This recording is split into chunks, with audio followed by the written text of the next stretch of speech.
And hello, everybody. I don't know, maybe we should just keep jamming to that freaking groovy music, dude. You know what? Let me just bring that right back up. Do we have to dance? We do. I wish I can't had. hear it anymore. What do you mean you can't hear that? It should be already in your bones. Yeah, I can't hear it.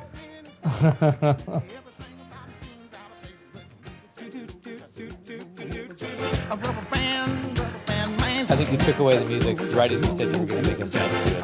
Yeah. I might just give it back. I might give it back. Either way. Ladies and gentlemen, thank you so much for hanging out with us tonight. It is another episode number 19 of Here on the Wastes. This is a weekly RPG session where we do every Friday night here at 7 p.m. on this game where we play Horizons Unknown After Earth RPG, a game that is set in the distant future of 2422 on an alien planet known as Soldaria after the death of Earth, where we have a relatively wasteland, technologically advanced environment. Unfortunately, everybody else seems to be crazy lunatics or assholes in this world. But that's, you know what? That's the best way to cause drama. We're all about the drama, and we're all about the shenanigans. Thank you so much, gentlemen, for being back here tonight. As you see, we have an addition to our cast here. But first, let's just start it off with the crew, the man himself, Mr. Ryan Riv 118, a.k.a. Ran 118. Hey, what's up? Good to be here in basically Game of Thrones of the future, right? That's where Pretty much. everybody dies. Yeah. Yeah. It's called, instead of GOT, it's GOF, Game of Future. That's Game of Future. That was so shitty, dude. It's fine. It's like I chuckle. GTFO, get the... Sounds like a Fox X-Men movie. And we have, of course, the man himself, the king of cheese, the lord of Burgher Town. We have Burgher. How you doing, brother? Good. How are you all doing tonight? Let's We get are going. doing good. We are doing good. We'd love to have this crew here. As you know, we got the new guest from last week, now officially a veteran. No longer the newbie. We got Mr. Shane O'Mac, brother. How you doing? Yeah, I'm doing well. I've been around the block per se. Well done. And lastly, our new guest here tonight, we have Michael. How you doing, Michael? Good. Glad to be here. Thank you, guys. Awesome. So, and I'm Scott, aka Mr. Shogi 3000, creator, developer, designer of this game. We have a lot to unwrap here tonight. We ended off with you gentlemen having a little bit of a dispute, a little bit of a fight in Los Rivos, maybe a bit of a disagreement between two parties. And then one party ended up dead. Minus one. That's true. One party did end up dead.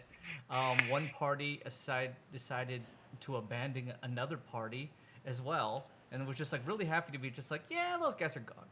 No more I'm out. problems for them. Otis is happy to get rid of the little guy. Yeah, he was really happy to get rid of poor Mac, dude. And you didn't exactly do much to help Skag out either.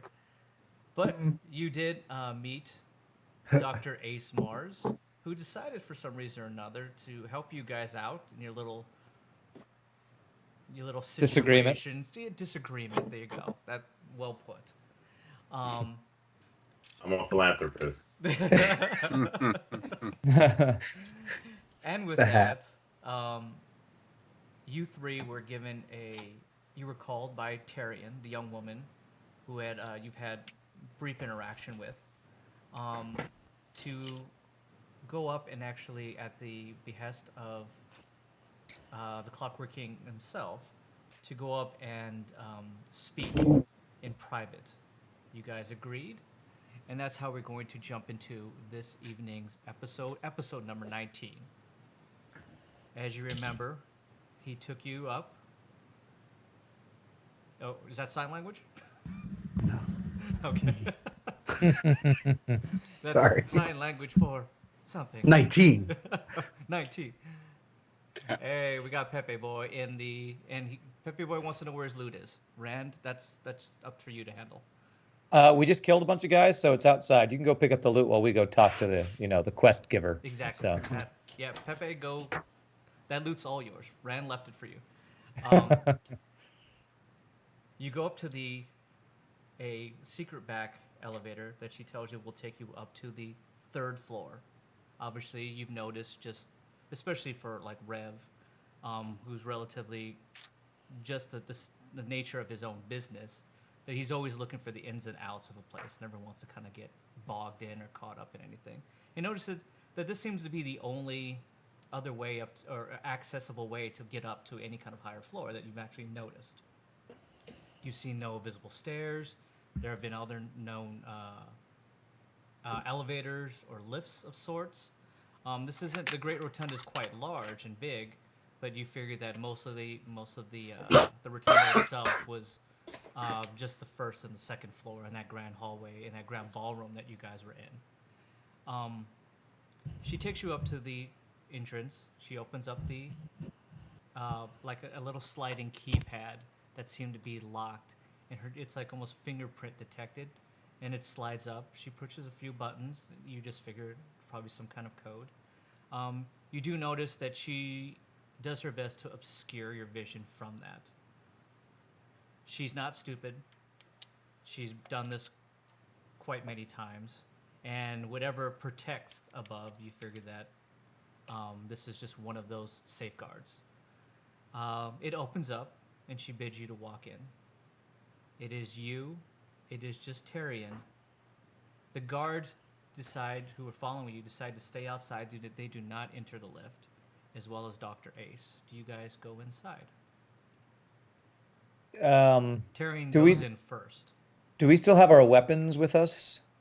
You had whatever weapons that you had picked up in the fight, obviously.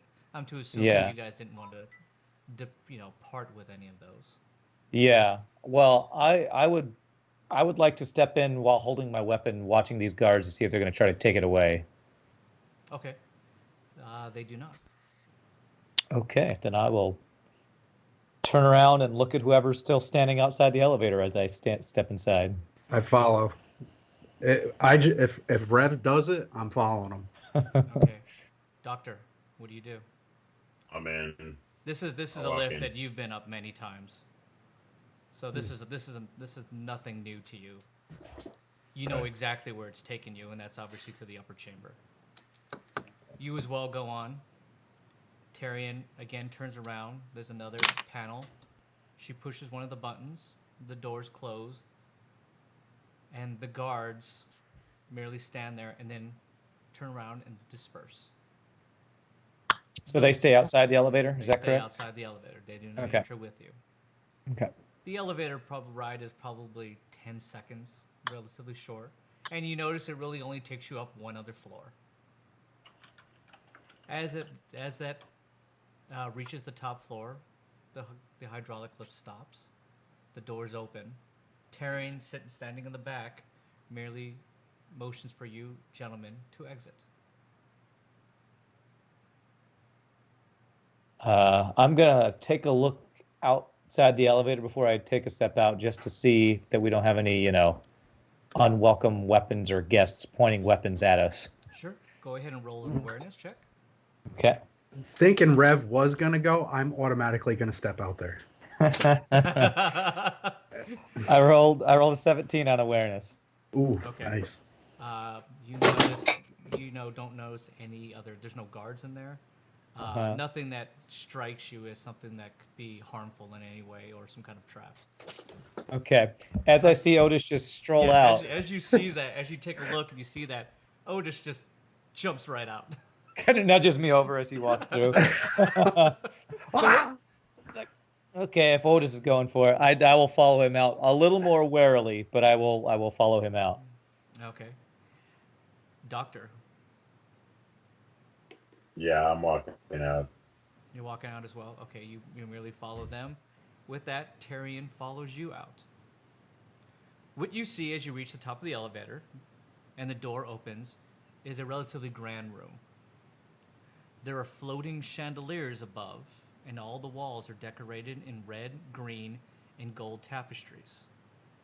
All of the tapestries are of clockwork gears and cogs, and if you stare at them long enough, they all seem to be moving. I'm staring at him for sure. You're different, Fancy. completely taken in by it. Mesmerized. Roll intellect. 10. You're kind of like drifting in and out, of just being mesmerized. Every time you like get caught up in like, it's like looking at those like holographic like images, and it says if you stare at it long enough, and if it moves fast enough, then you have stress. But if it's moving slow, then you're healthy. So you're kind of like, am I stressful or am I healthy? Am I stressful or am I healthy? It's kind of like one of those. You're like, you look at it long enough, and then you kind of shake it off, and you kind of look at it again, and you kind of shake it off. Enough for you to keep snapping out of it. Okay.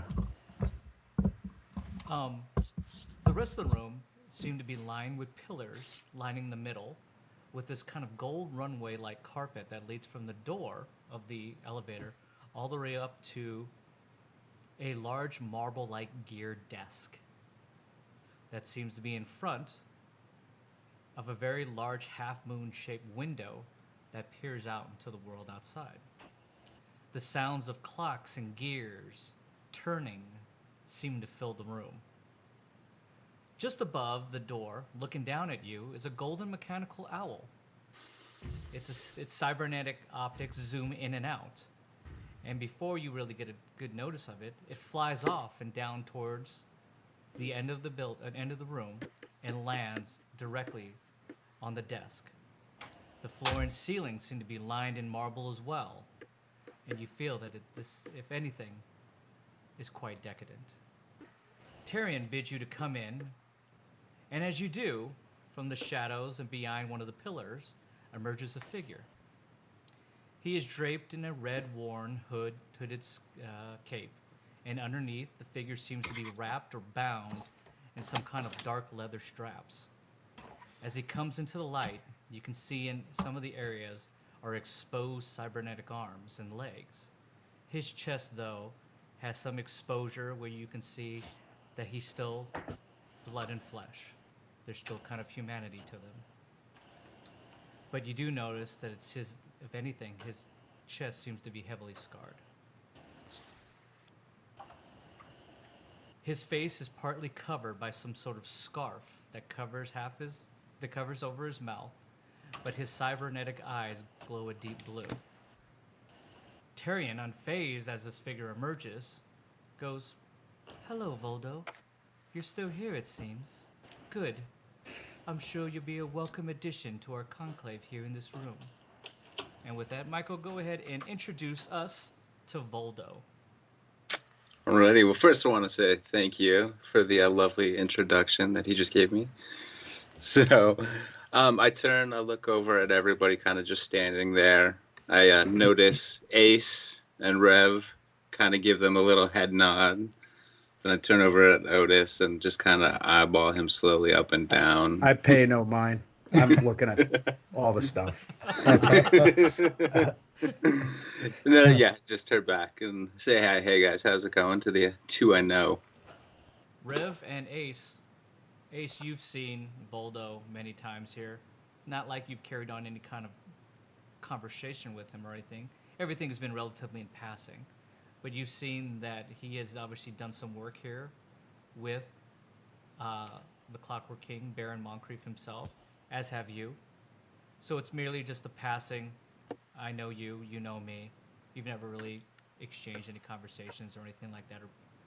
Rev, you have seen him a few times, in passing, relatively just some pleasantries, kind of courtesies of the job, if anything. You've never worked together, though, but you have heard that Voldo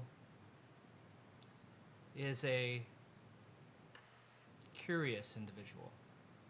I look to Tyrion and I say, "You say welcome to our conclave. Am I going to be working with this, if I'm not mistaken, assassin?" on something. And she merely looks at you, and she just smiles. She just goes, "We don't like to look at him as an assassin. Merely an employer. I'm sorry, an employee. We've had business dealings. You are somebody who's able to procure things for us. He is somebody who's able to finalize things for us." That's one way of putting it. She smiles at you and she goes, "It's a good way, though." Effective, I'll give you that. I'm just smirking in the background. As she smiles at you, she looks and she kind of just goes, "Otis," and she kind of waves at you. She goes, "Over here." You're still like taken in by just the surroundings themselves. I like elbow Otis in the gut, like, "Hey, pay attention." Oh. And she just goes, "You didn't think you'd be here so quickly, did you, Doctor? Back up here again." No, actually, and you know what? It's amazing that we're actually seeing the big guy for a change. I'm used to dealing with you, unless, of course, he demands my presence. But no, I didn't. I'm curious to know what all this is about. When she goes, "Well, either way, I'll explain more to you. Please, gather around the desk." I'm gonna mosey on up. I don't move until I see Voldo move, because I don't want him behind me. And I'm just staring at Rev, waiting for him to move. After you. No, after you. I take one step forward while staring at him. All right. I will make like a half turn toward the desk, like I'm ready to move, but I'm not moving until I see him move. All right, I mosey on over and break eye contact. But I'm still standing. Okay. I just want to say, in a snide way, wow, we get to sit at the big boy table. That's peachy. Thanks a lot. What a great day. She looks at you and she understands your sarcasm, and she merely just smiles to you. And she goes, please, Doctor." I'll proceed to the desk. As she does that, she tugs on Otis, who's still mesmerized by everything, and she just goes, "Otis, please." Please what? "Oh, would you find a spot around the table, good sir?" Oh, and I'm gonna run up and clumsily. Okay. As you kind of like run up and you trip over some of the obviously the carpet itself. You almost completely topple over, but you kind of like, you know what? Doctor and Rev, roll awareness and then roll agility. No, athletics. Okay. My awareness is 15. 15 as well. Let's see. Do I have athletics? Let me check. Would you Sorry, roll I- a check? 7. 7? Yeah. 13 for my athletics. Okay. Luckily, you turn around quick enough to see a hastily running over Otis, who trips over obviously like the lip in the rug, and comes tumbling towards you, and you successfully slide out of the way. Just step over to the side. Neither one of you make any attempts to like stop him. You just kind of like it, like the Red Sea just kind of parts, and then Otis just tumbles in, and you catch yourself just before you Good. slam your face into the side of the desk.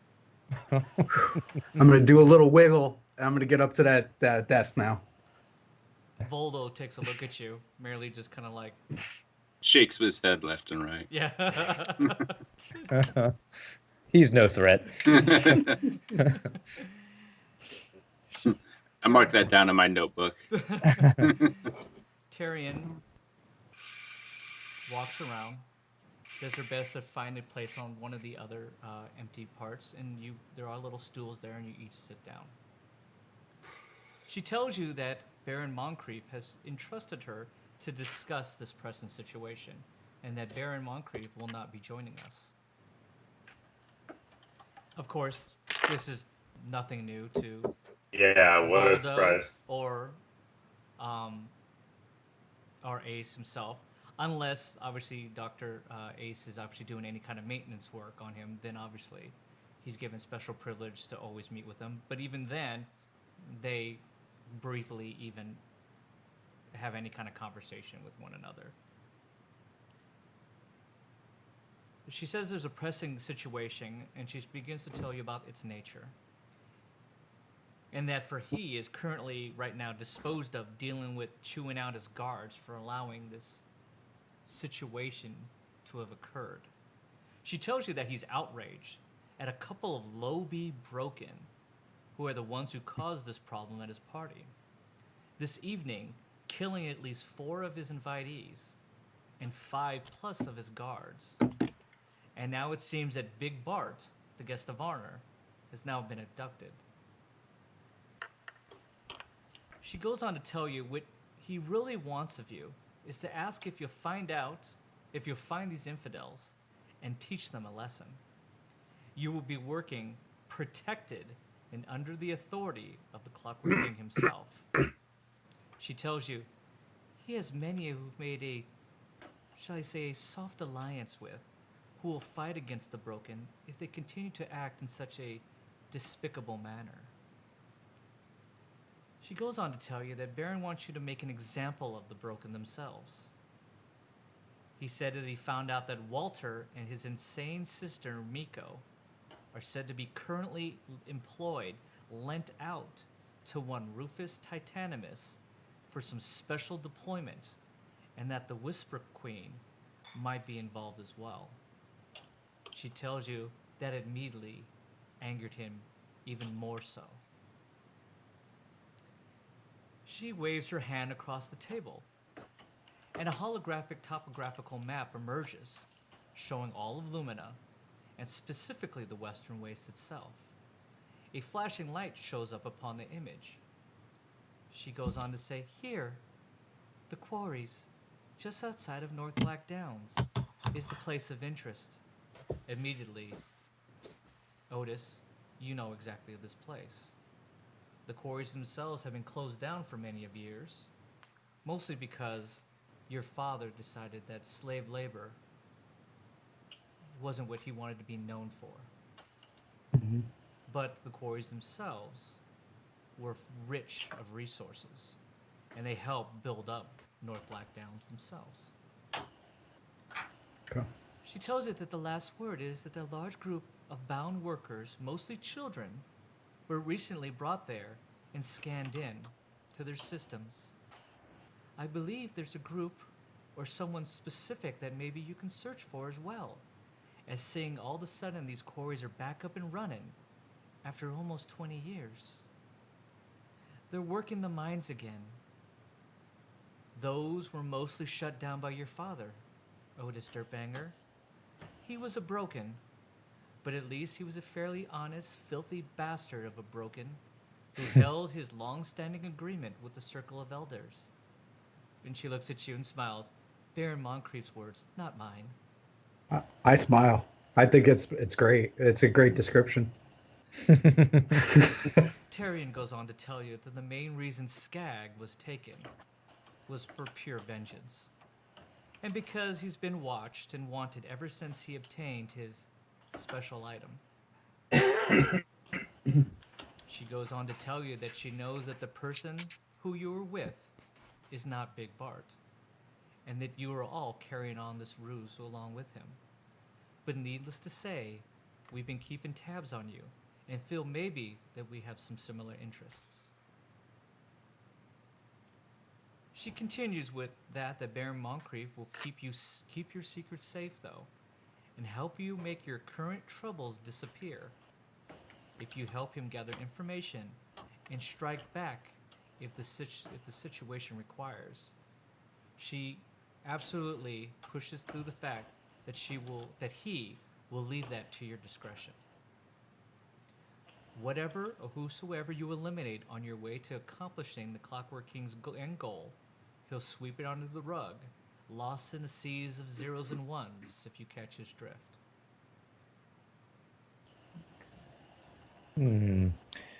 I would like to ask her if she knows what kind of backing this knight, this Walter, has, because we have already had one run-in with him, and we know how powerful he is.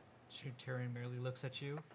She sweeps her hand over the holograph again, and you see a video feed of your interaction with Walter that day. And she just goes, "You've been watched.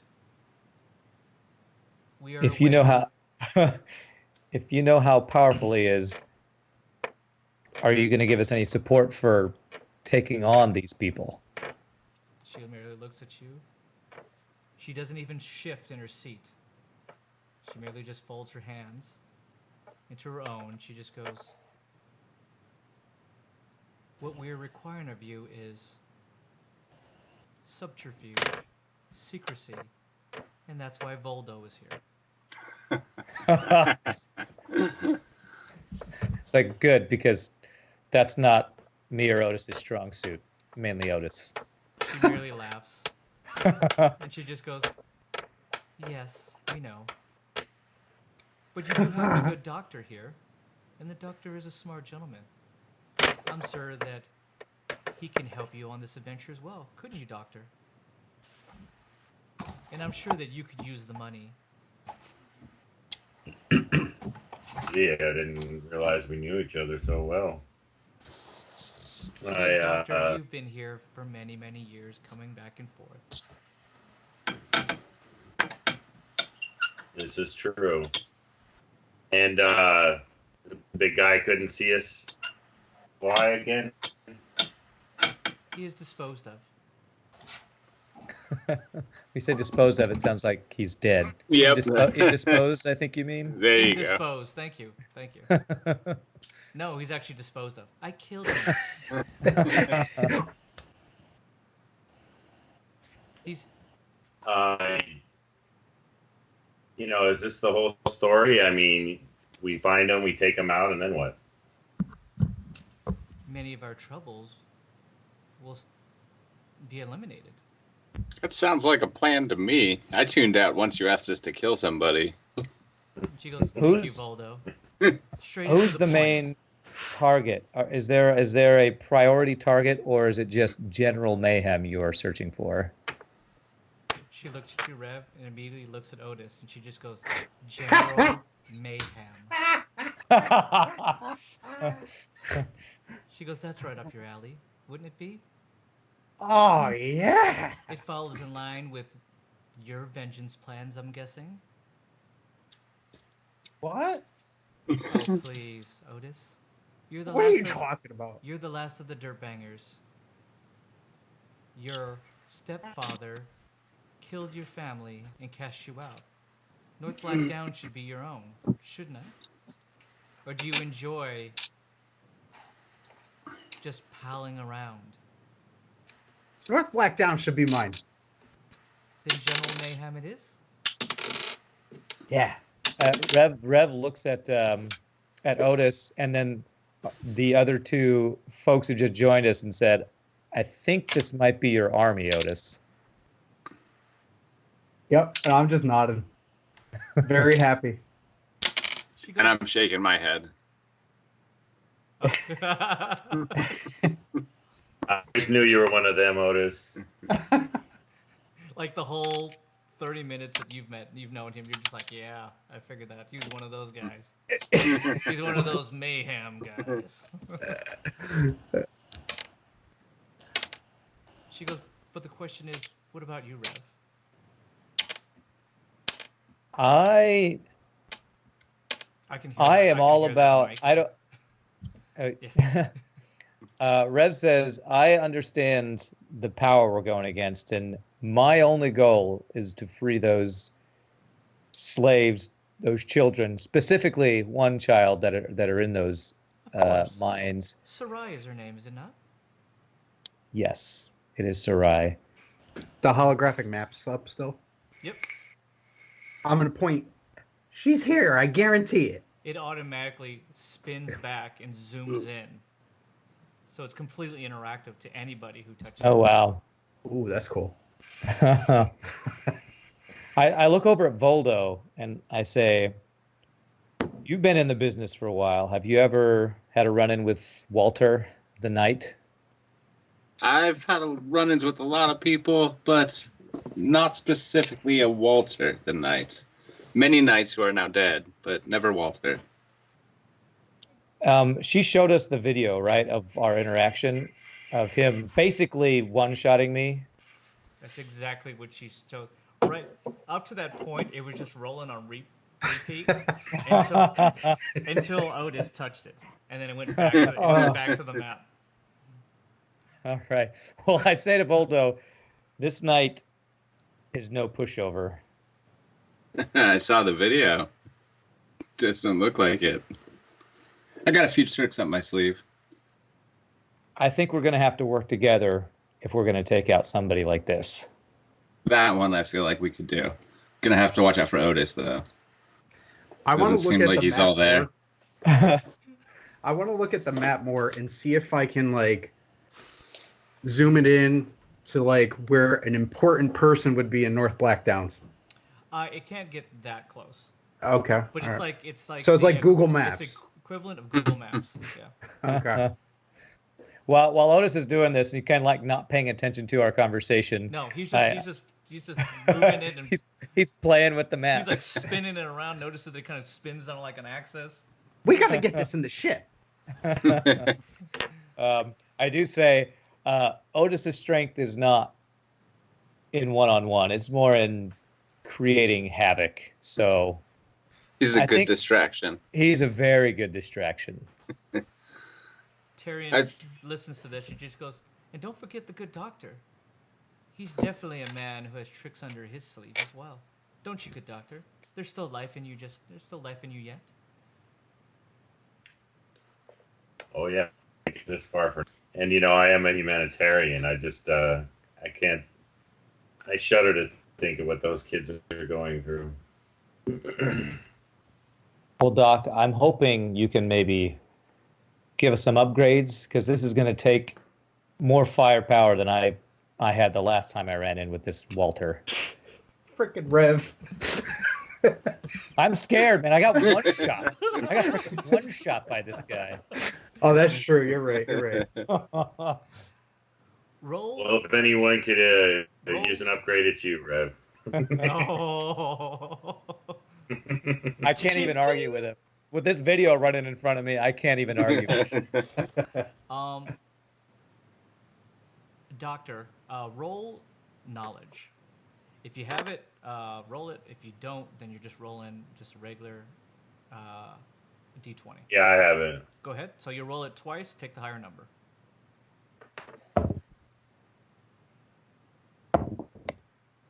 Jeez, 10.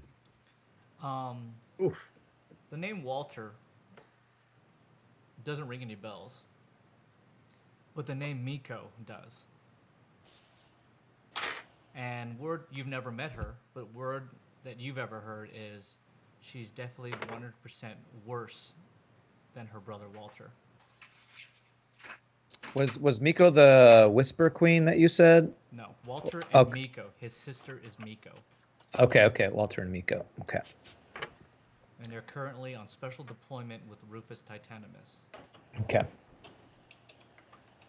So that's definitely information if you'd like to impart upon them, or you keep it to yourself. It's up to you, Doc.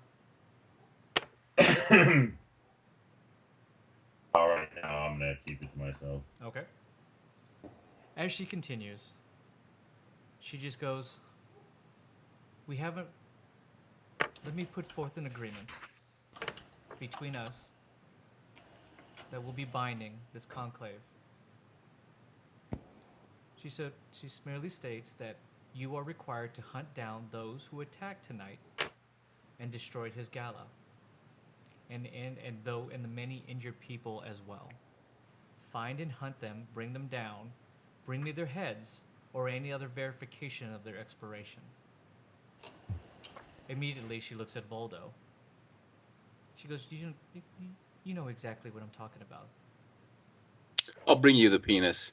And she just goes, you did that once. We told you not to do it again. Fine. The head. Thank you.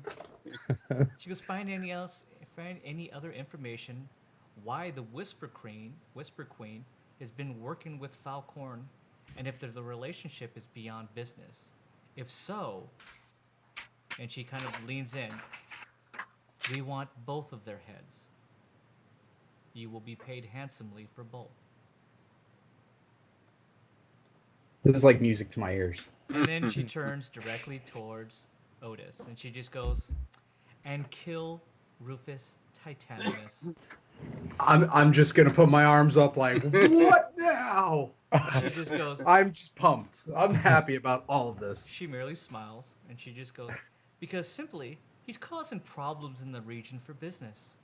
Agreed. She goes on to tell you that he's been taking out other data traffickers, which immediately rings and revs ears, to slow the flux of information and then selling the acquired information directly to Falcorn, who's been using said information to blackmail some of the city-states and their other leaders. Titanimus Wolf Falcorn have created a hit squad known as the Blackhearts. They're cyborg assassins with no fucking soul, as she says. And again, she smiles. And if possible, bring him the Grimoire, in case if you ever find your friend Skag. Tyrion tells you that he kind of has a sweet tooth for tomes and such. And she kind of like waves her hand behind her, and you kind of see a small, quaint little bookshelf with books that are in there. None of them take your fancy, because they all are just like, books? Who reads books? But the doc takes a look at them and kind of like gives it a bit of a nod. Old world knowledge is always kind of an important knowledge. Indeed. Either way, you must do this without much help, as we can't be known that we are actually helping you in any way, or war might evolve upon us. Tyrion drives home the fact that the Broken outnumber them 4-1, and they have an army, while we just have guards. The Clockwork King will pay you 2,500 checks up front, as well as anything else that you require in case of, again, she looks at Otis, explosives. As many as we can get. She looks Bigger at the better. I like it. Okay. She goes, we'll see what we can do for you. And another 5,000 checks upon the conclusion of your business. As well Is as that another, for all of us? that's individually. And another 1,500 for any of the heads that you bring back of either Walter, Miko, Marvis Falcorn, the Whisper Queen herself, or Rufus Titanimus. Remember those names. I know all of them. All right, good. We're bringing back 5 heads.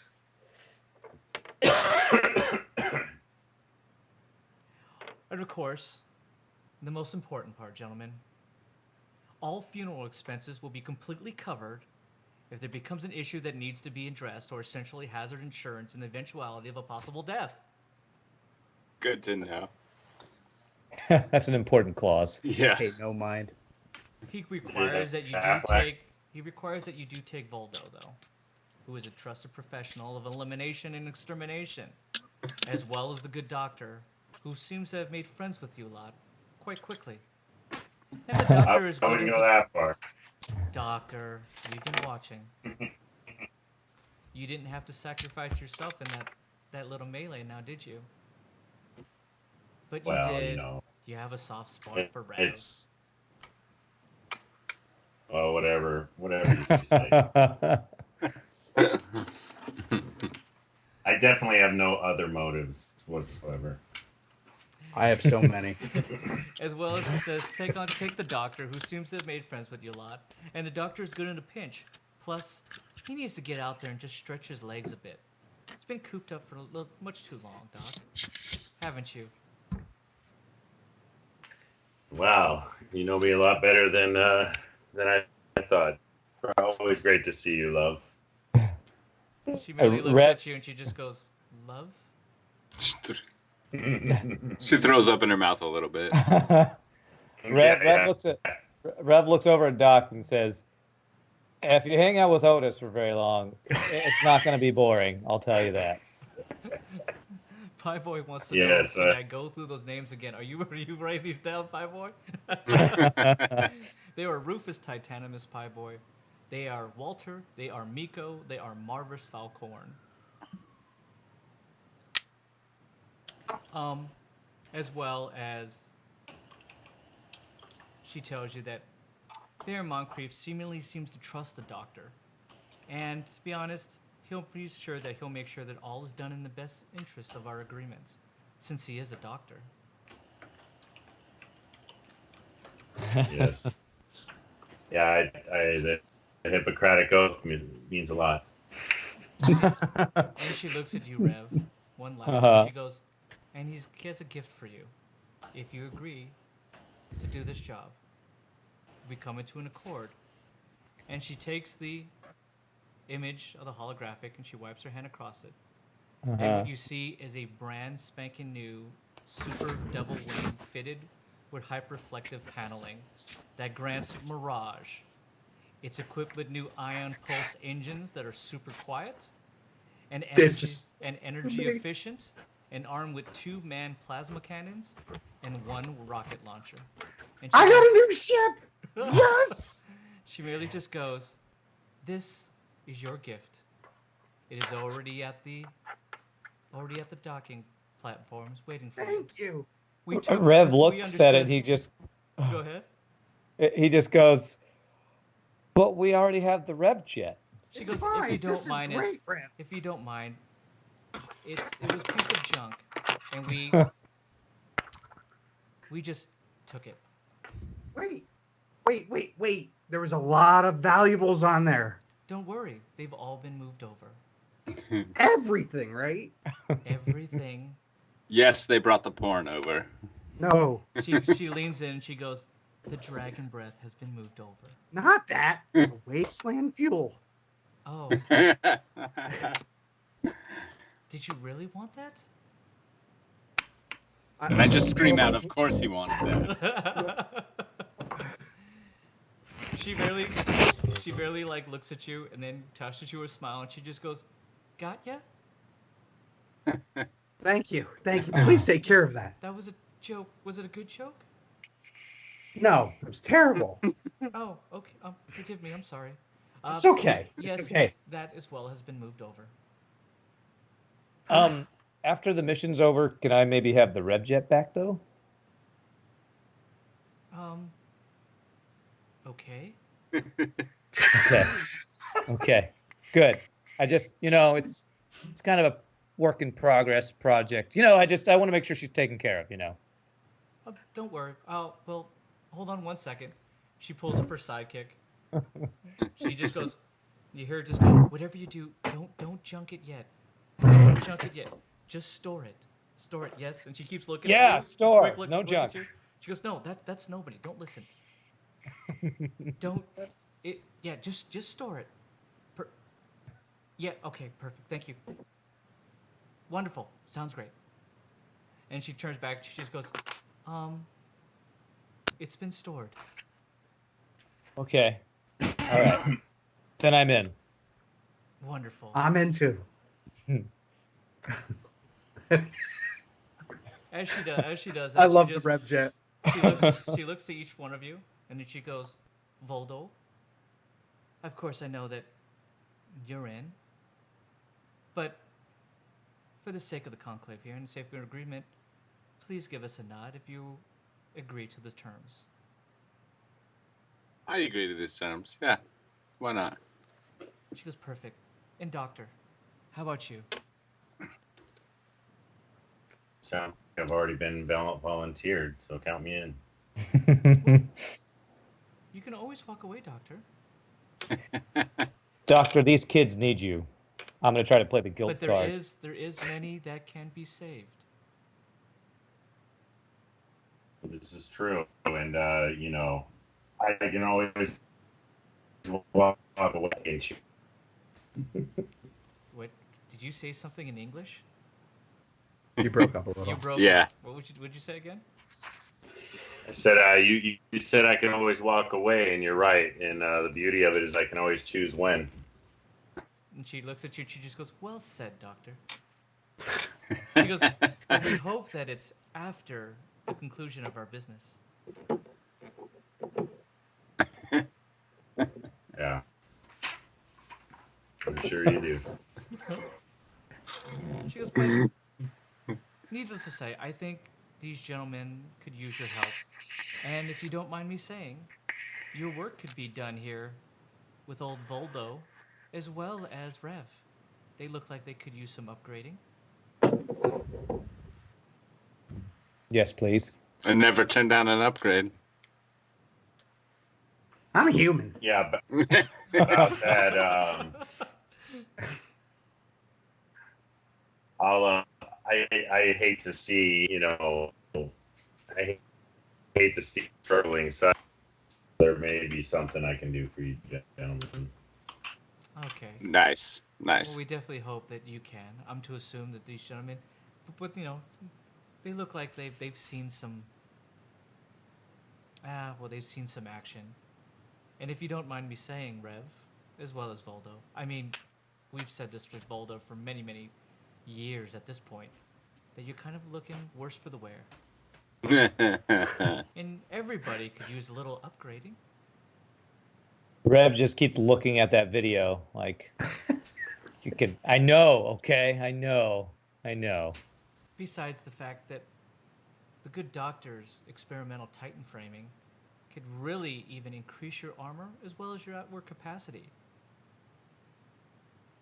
Couldn't they, Doctor? Definitely do your homework. Well, So let's get working on that. Yeah, that sounds good. Well, I'm to assume that, you know, if you'd like for the doctor to do that, it will cost, of course. So it gives you another chance to make some checks, Doctor. There we And you go. can go and gamble it or drink it away. Whatever you do to make your problems and miseries disappear.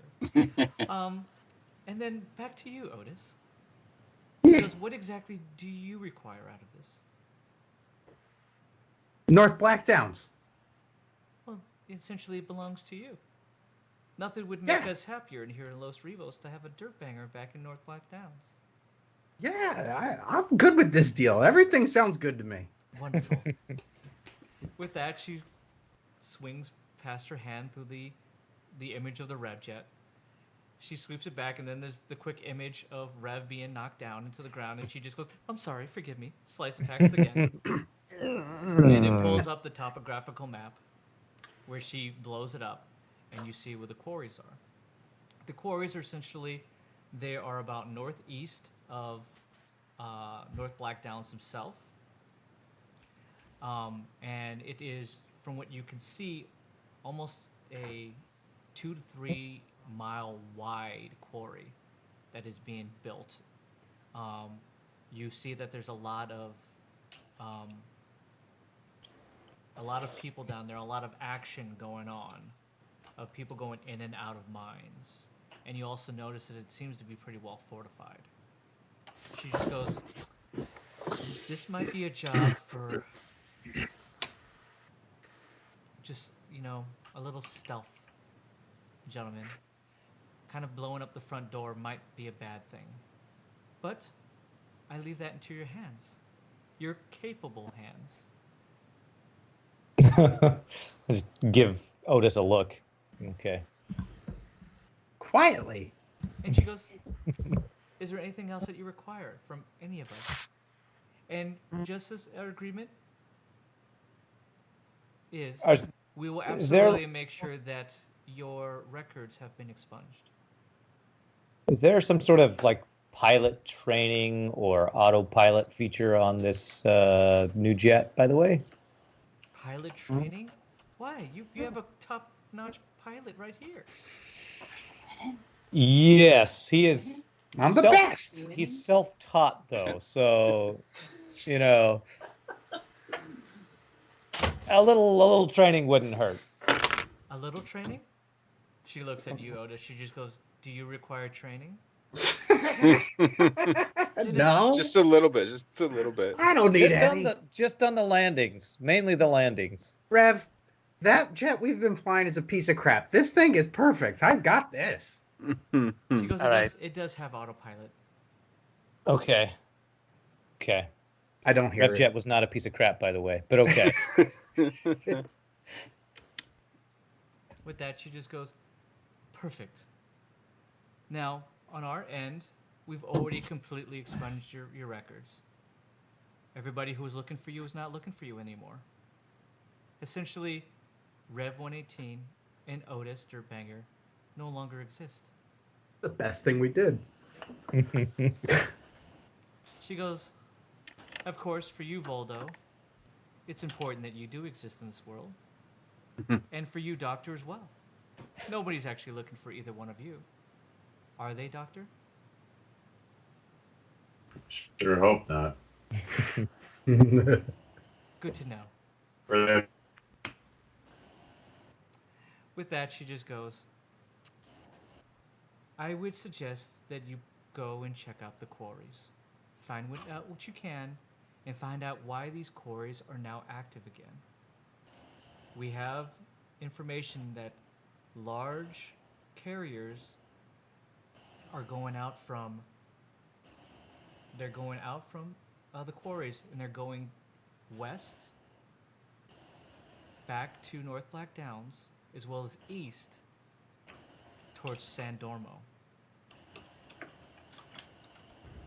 And these are large freighters. Some of these are even devil wings that are making these trips almost 24/7. And this is recently a new event here, relatively almost within the past week and a half or so. So something is happening. And that's probably where your friends are, the children. And maybe you'll find Sarai." We better. Well, that's up to you. That's your job, is it not? Oh yeah, that's the only reason I agreed to this. That and getting the Rev jet back.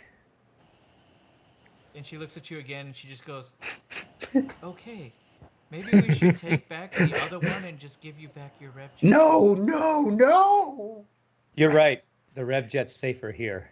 You're right. She goes, "Okay, perfect." She goes, "Then we have an agreement?" We do. You betcha. She goes, "Perfect."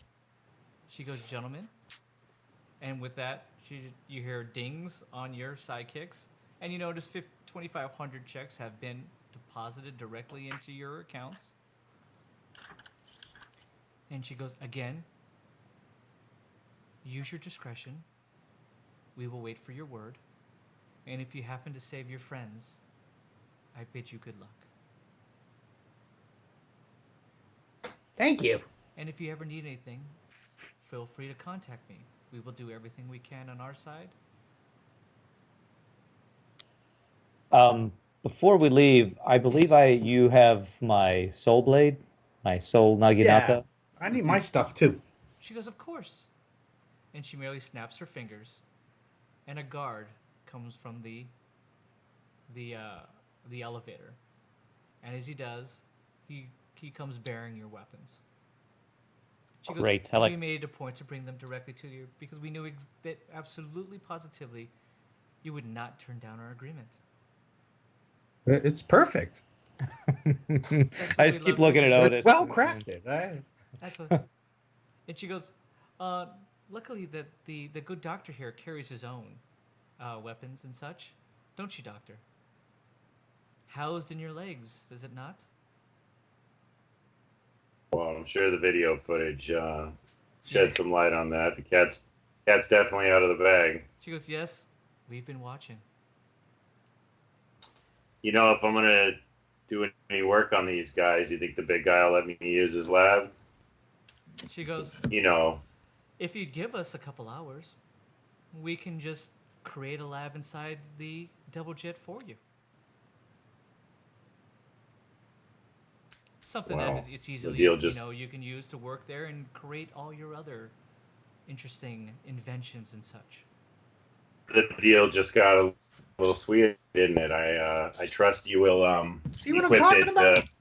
I trust you'll equip it properly. Absolutely, according to your specifications, Doctor. Whatever you require. Whatever material here that Los Rivos has as well, we'll be able to stock that full so you can actually do your work, your good work, as it says. Fair enough? Fair enough. Well done. Does anybody else have any other requests, gentlemen? I just grab my spear, throw away the other weapon I had, and I'm ready to go. She goes, perfect. And she goes, if you don't mind, and she again snaps her fingers, and the little owl that had been sitting there on that middle of that desk starts to hover up, and she perches herself directly on Rev's shoulder. And she goes, take her with you. She will video and document everything, so we can always keep an eye upon you. Is she gonna like be on my shoulder all the time? No, she will abide by whatever, and whatever that you want her to do. If you want her to sit, but she will always follow. No. So she's like a or- it's like a surveillance camera. Can I have access to her video feed? Of course not. That's directly for the Clockwork King himself. Well, can I have her carry around one of my security cameras? Of course you could. There we She's go. more than capable of doing that work for you. Okay. All right. Now we're a reality show, huh? She really looks at you and she just goes, I don't understand. Is that a joke?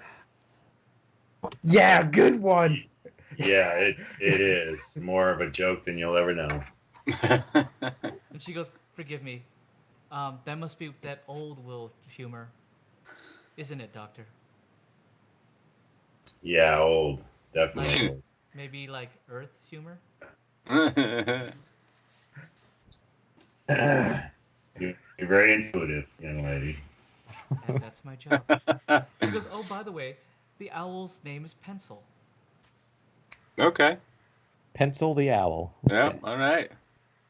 Rev's already trying to like duct tape a camera to the thing's foot, so he has bird's eye view, literally. But Yeah. She goes, and with that, gentlemen, give us about maybe an hour or so to make sure that the good doctor's specifications for his lab have been attached and designed properly for the RevJet 2.0, may I ask? Is that the new name? Arjet. Oh, okay. Would you like that painted on the side of it? Arjet. Arjet? Like the Ar- letter R? Yeah. Arjet? Okay, Yeah. Arjet. All right. Sounds, Wait, what? sounds wonderful. And All right. she Well, just it's not goes, the RevJet. She says a few things and she goes, don't worry, all taken care of. She goes, Doctor, do you have exact specifications of what you want for your lab? I do. I'll send them right over. Perfect. And anything else, gentlemen? Explosives. We'll take care of that. Anything else? Just grenades. Lots of grenades. Yeah. Not a problem. We'll make sure there's a crate on there for you. Maybe even There we two. go. Maybe There we two. go. Two Maybe sounds two? good. Two, Yep. Fine, two crates. Ah, great. I'm looking at Voldo. I'm like, you too, man. You too. You can never have enough grenades. She goes, perfect. Gentlemen, I think that concludes our conclave here. You, of course, always contact me if need be. Just follow out the exact same way that you came back in. And stay safe out there on the wastes, gentlemen. Ooh. Thank you. Let's go. Roll out. With that, Pencil kind of just like hovers and flies next to you as she follows you out. Okay. What do you gentlemen want to do? I wait Well, for we- everybody to go out, and then I follow last. Okay. Rev, I'm- roll awareness. Roll awareness. Okay. 17. I rolled a 5. You have no idea that Voldo did not go in front of you and is trailing behind you. I'm like engrossed by this owl now. I'm like trying to figure out how to make use of it. So I completely forget about him being behind me as I'm like poking it and trying to tape things and little cameras and tools, seeing if I can get it to fix things for me. Did you send, with that, I'm guessing that you just send that information over, Shane? Yeah, through the To your sidekick? data link. Yeah, Yep, you got it. sidekick. They get the information, and you get a little message that says, give us about an hour, and we'll make sure that everything is up to your specifications. Is there anything else that you require?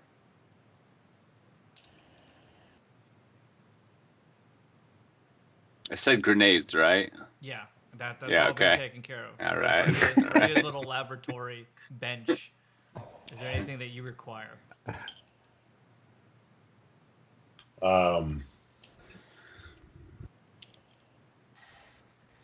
Just maybe a little. I just make sure that all the tools are there, all the tools and materials. Sure. Okay. The Rev wants to immediately start asking the doc, so what can you do for upgrades? I need to be faster. I need to be tankier. This Walter took me out. I want to start grilling him to see what I can do to not be such a pushover next time we run into this guy. Sure. Doc? Well, give yourself some credit, man. I mean, you've made it this far, as we all have.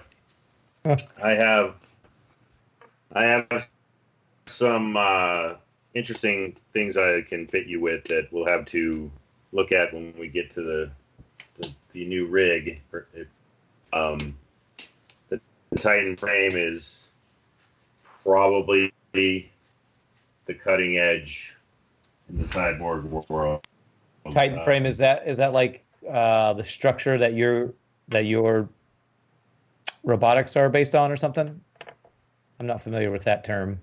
Titan frame is his Well, framing. Oh, okay. Okay. Yeah, I like to keep the focus off of my own technology. I take a different approach when it comes to myself. People I serve definitely get the best that I allow them to have. But as you'll come to find out, you'll be quite pleased with the results. You get a sense, Rev, that the moment we say he's giving you information, that there's a couple little nice little secrets he probably keeps only for himself. Mm-hmm. And he'll give you like the B plus, maybe even the A minus, but you're never gonna get the A plus out of this guy. Yeah, and that's what I'm worried about. That's what I'm afraid of. I mean, if it's the Rev jet, I'll skimp, but oh man, I'm worried about this Walter guy and his sister. I'll tell you. Well, as am I. Trust me. Definitely more worried about one of them than the other. But a B plus is far better than the D minus you're rocking now. So I kid. And you He's still not. did okay. He's not kidding. No, he's not. Yeah, Rev is we just have like, fun, huh? he feels it in his robotic heart. It's like like I so said, inadequate right now. like I said, you've done well, and let us not forget that an Asher I-10 is a Soldarian 6, right? So whatever that means. Rev is like, no clue what he's talking about. Okay, Doc. Yeah, Sure. Doc. Voldo looks at himself as he hears this conversation and kind of looks himself over a little bit. I'm definitely interested. I was listening in the whole time. If Rev is a D plus, Voldo, at this point, you're probably rocking a D- as well. You've gone through way too much stuff. You're like you're waking up to the squeaks now when you're like moving those elbow joints. This shit's breaking on me. Yeah. So Well, with that, you know, you get the sense you- that if anything, and again, you kind of he's kind of animated a little bit with his hands. You kind of again see the hands and the paneling. You get to see the very kind of like really bright blues that kind of seep through the seams. They're almost like paper thin, but your cybernetics pick up on it. The paneling seems to be almost so seamless, but you can it's so small that you can pick it up. But when you take a look at your hands, the seams are very, very visible of where the paneling is. He's created something that seems very, very seamless, almost very, very lifelike. He can Titan frame is extremely heavy duty, like a mesh fibering that is extremely agile, but it's like from what you get out of your own rig, it's like 2 times stronger, as well as it allows you to increase your speed or mobility or strength or dexterity, depends on what he actually assigns and mods it for you. Okay. All right, I'm going to try to dig into this guy and get his upgrades. That's my goal before we leave.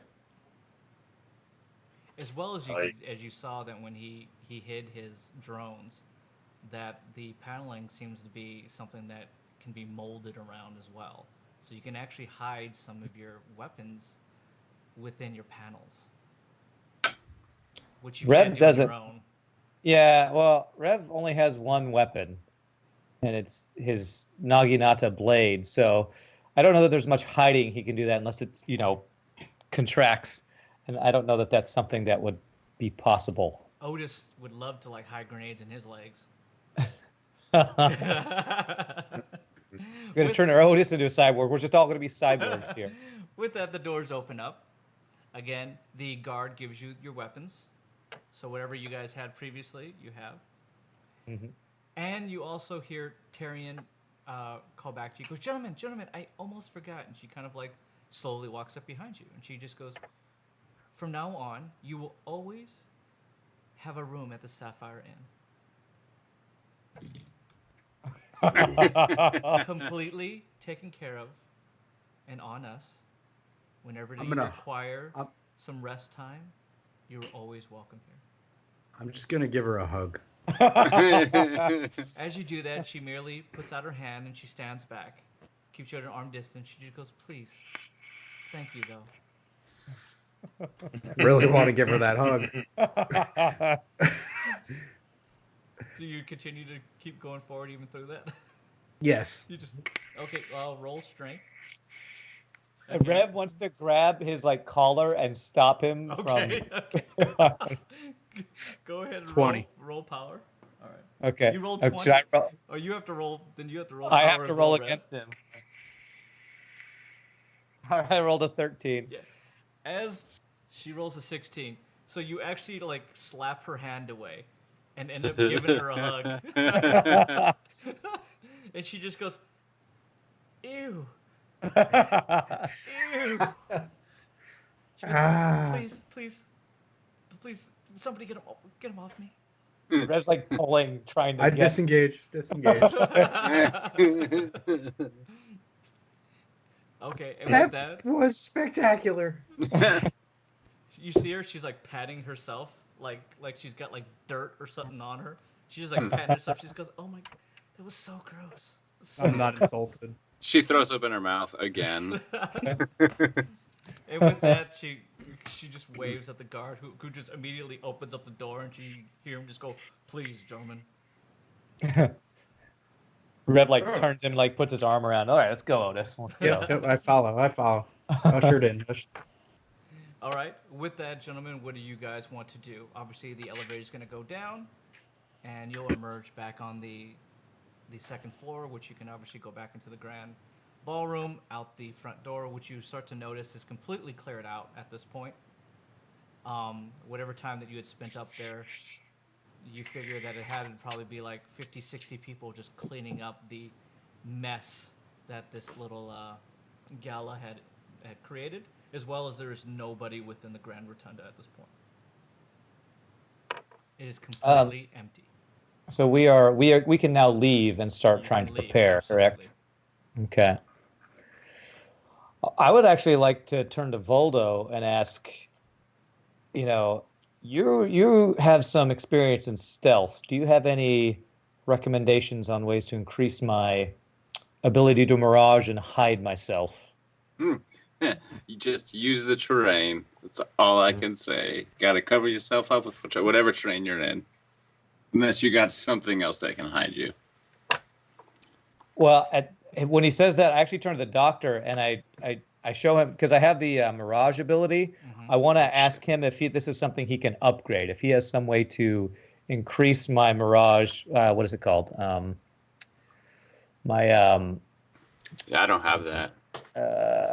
Mirage. It's my clothing is constructed out of metamaterial retro-reflective fiber, and so I asked if he's got anything that's better than this retro-reflective fiber for mirage and stealth. Doctor? I'd be able to enhance it merely by tweaking the structure and kind of where the source of power may have something to do with how I integrate the frame. If the checks and balances all are all incorrectly. I'm saying, yeah, they Rev's just like nodding, like he has any clue what he's talking about. But yeah, it's like, let's do it. Roll intellect. Okay. I rolled a 9. Doc, roll persuasion.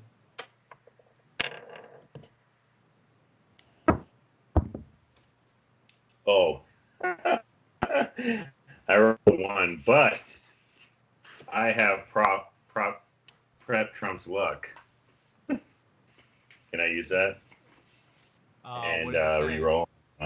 Oh yeah, if it says if you roll, I can re-roll on a 1. Yep, go ahead and re-roll it. Nice. I'll take 17. Yeah, whatever he just said to you, Rev, you have bought in hook, line, and sinker. It sounded like a presidential speach.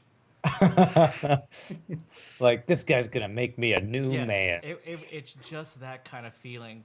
You feel you get all the feels, all the oohs and ahs. He just said a bunch of words that you have no idea, but just because he said them, you think to yourself, it's gonna make Mirage work so much better, even though I don't know what's so much better even means at this point. Yeah, I'm gonna be so much more invisible. It's gonna be great. All right, gentlemen, the rest of you. As you continue to walk out, you go down the stairwell, out to that front door where you had your grand battle. You notice all the blood has been completely cleaned up at this point. Everything's been looted? Everything has been looted. There's a gentleman who walks by who's got a little pie on his shirt, and he just merely gives you a thumbs up and he just kind of scurries off into the distance. That looks like a lucky man right there. So lucky. What do you guys want to do? I want to contact my good friend Edgar Reinhardt. Oh, well done. Okay. Edgar, I kind of want to get away from the posse here. Everybody roll awareness. Okay. That is not named Otis. 15. 17. 10. You all relatively notice that, especially Rev and Voldo, that Otis is starting to try to find a way to distance himself from you guys. Hey Otis, what you doing? Hey. I gotta make a call. Just start walking over to him slowly. Just taking backward steps. I'm gonna text to Edgar. Do you want to hit? Do you want to go to the? You want to go gamble? It's at the clubs, yo. I want to play a quick game. You get a text back, and it's not even a text. It's like a voice. It just goes, "You know I do." He's like, I'm gonna. do I need to pick you up? Absolutely. He goes, drinks are on you, of course. I just write K.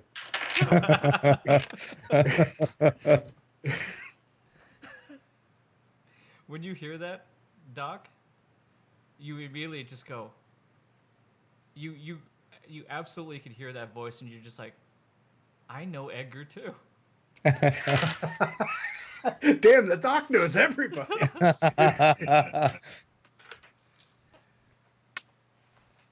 Edgar.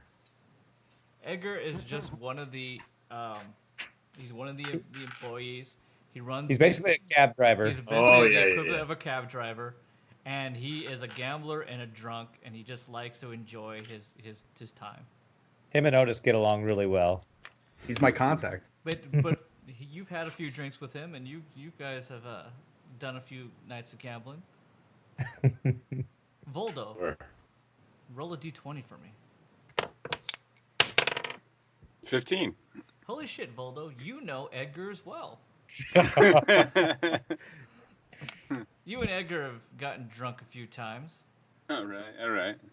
Had a few Sounds like- Socorro whiskeys. There we go. Some moon brews there. Little wasteland fuel when we get desperate. When it gets really kind of low with the checks, they're kind of like, Yep. down at the bottom. Last call, Yep. wasteland fuel. Yep, there we go. Rev, you have no idea Yeah. who Edgar is. Yeah, even though I've been in the cab with him like 3 times, I'm like, who's Edgar? You've just, the whole time, you've completely just like, I don't care about this guy. Yeah. I'm too busy being security every time we were picked up by him. Even though you did roll for Edgar that one night, I do. Right? Did you? Yeah, you were the gambling. Yeah, Edgar I was person. rolling for him. Yeah, when Okay. he was losing all his games. Yeah. Yeah. So he just goes. Honestly, he just sends you back a message. He just goes, just meet me at the place that we were at before. He goes, I'll get a table for us. Let's just do that. That's I don't even answer him back. I just head my way. I'm going to get some money. Some checks.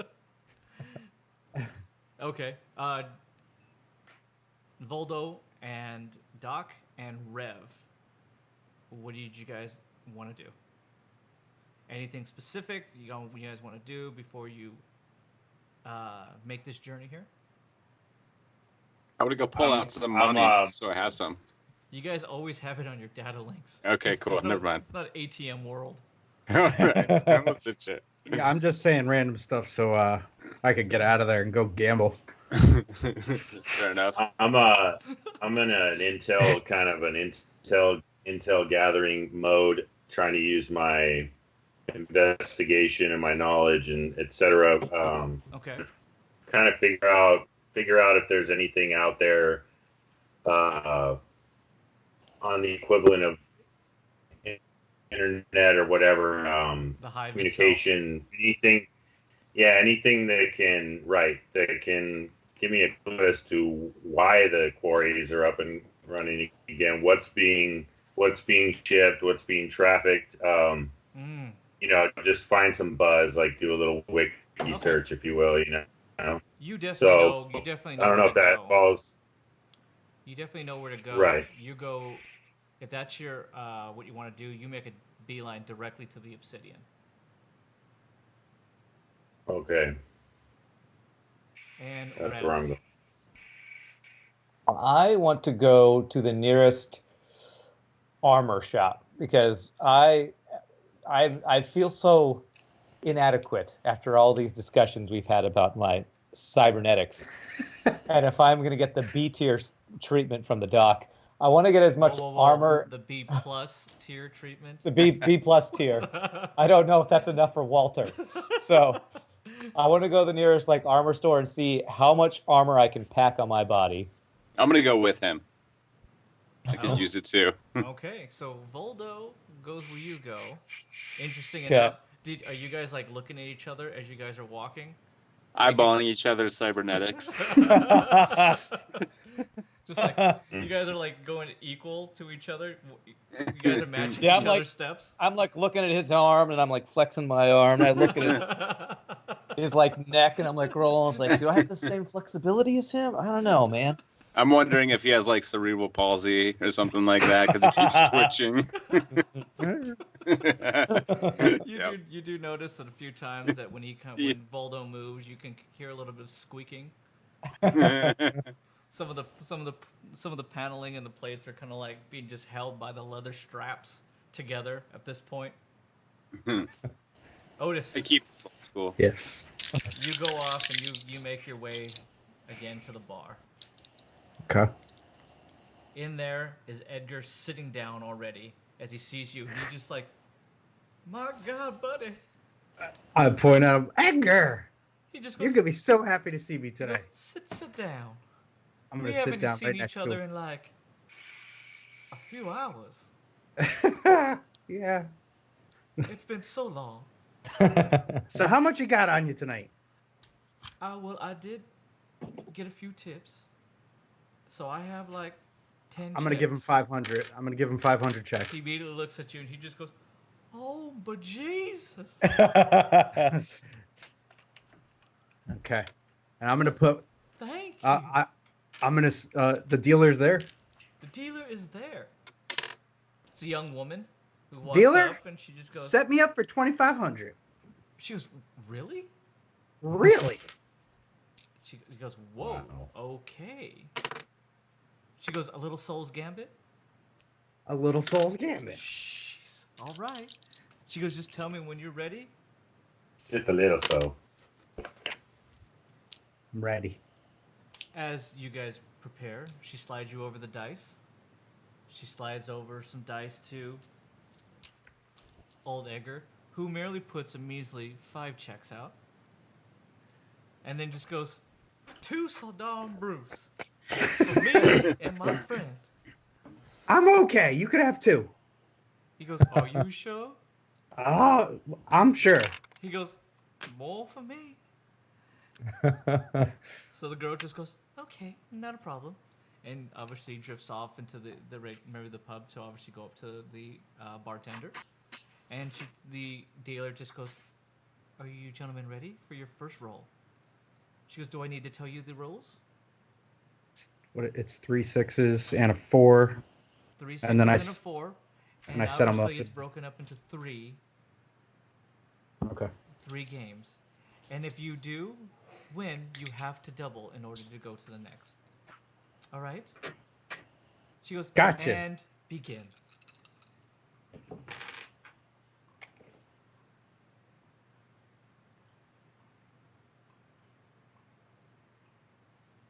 Ready? She goes, and ready as well. She goes, and please, your first one. It's a 5. She looks at you and she puts up a 5 as well. She goes, tie, draw. Your second, whenever you're ready. 4. 4. She goes, the house only has 1. 1 win for you. And she goes, and of course the last, whenever you're ready. 6. Are any of these modified? Modified? Which one was? This is the modified one. Which got you to 6? Yep. And she merely looks at you and she just goes, win to the gentleman. Edgar immediately looks at you and he just drops his head. Ah, I lost again. It's okay, buddy. I won. And he looks at you and he just goes, that's great. And then the drink comes and he looks at you and he just goes, that's great. As he starts like pounding these drinks down. She goes, again, are you prepared? So I have to. You I have have to to play you have this- to double. I have to double. Yep. All right, then 5. Okay. After this game, I could pull out, right? You can. All right. 5K down. All right. Ready when you are? Go right ahead. Give me 1 second, gentlemen.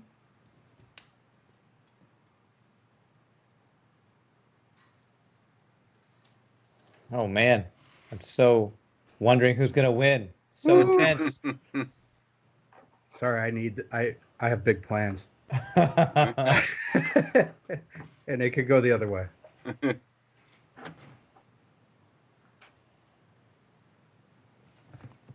sorry. The dog had to go to the bathroom. No All right. problem. And your first roll. 4. She goes, 5. Your second roll. 4. 1. Tied. And the last one? Modified 5. She looks at you. She goes, win goes to the gentleman again. Woo! I'm gonna walk away. Cash me out. And as she goes, wait, what? What? Cash me out. She goes, already? Already. And she looks at you. She goes, wait a minute. You did this before. Uh-huh. And as a big, large gentleman comes walking over, and he's bald head with a big, bushy beard, and he looks at you and he just goes, "Excuse me, sir." This is my second time in hours. I'm a customer. I'm not exactly understanding why you keep showing up, playing one game, cashing out, and leaving every time. I get nervous. I have anxiety. Is that really the case, sir? I gotta go shit. I don't like to do it here. Are you telling me that Soul's Gambit makes you have to defecate? Yes. He merely looks at you. Then you just kind of hear Edgar just going, no. He slaps you in the back. He just goes, "That's a good one." And he just goes, "Well, sir, we do have bathrooms here." Oh, no. I have a sweet room, okay? That's where I'm going back to. I'm sorry. I kind of don't like your bathroom. We're pretty sure you haven't used our bathroom, sir. I checked it out when I walked by. Where's the bathroom, sir? It's back there. Wrong. Don't worry about it. Just let me be me. Next time, sir, if you want to sit down and you're making these large wage bets, we expect you to at least be at the table for about 30 minutes. Okay. All right. Not coming back here. Well, enjoy your defecation wherever you're going to. I give him a bow and I walk out. Edgar, have a great night. Edgar looks back and he just goes, "Leaving already? Yeah. But why?" I'm gonna send him another 100 checks and just leave. It goes off and he dings and he just goes, "Enjoy yourself. Enjoy your defecation." Edgar, my yes man. Edgar just kind of waves, and then you see him obviously motion for the girl to come over, and he's like, two more. Nice. How much money did you just make? 10K. Oh my god. Doc, you walk into the dark glass building known as the Obsidian, which essentially just is filled with just tons and tons and tons of just supercomputers in there. These dark robed gentlemen that have essentially these faceless features, they're almost like these black glossy masks, walk up to you and they merely just go, "Would you like a terminal, sir?" Please. And with that, they merely usher you over to a terminal. It's this floating, holographic keyboard and grid that's right there for you. They kind of swipe their hand upon it quickly in almost flash-like fingers, tap in these series of codes that unlocks it, and they merely state, "Whenever you're done, sir, just tell us and we'll make sure to lock the database. Use it for as long as you'd like." And he walks away. Am I to assume that my searches and my inquiries are being tracked somehow? You can safely assume that is the case. Okay.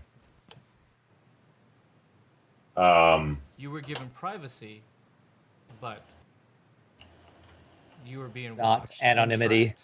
Exactly. Okay. I'm gonna I'm gonna roll hacking Go ahead. and try and put together like a. I want to do the code, but I want it to kind of jumble what I'm searching a little bit, if I can, to You try trying to and kind of outsmart. You're trying to create some like cryptic algorithm that allows you to Right.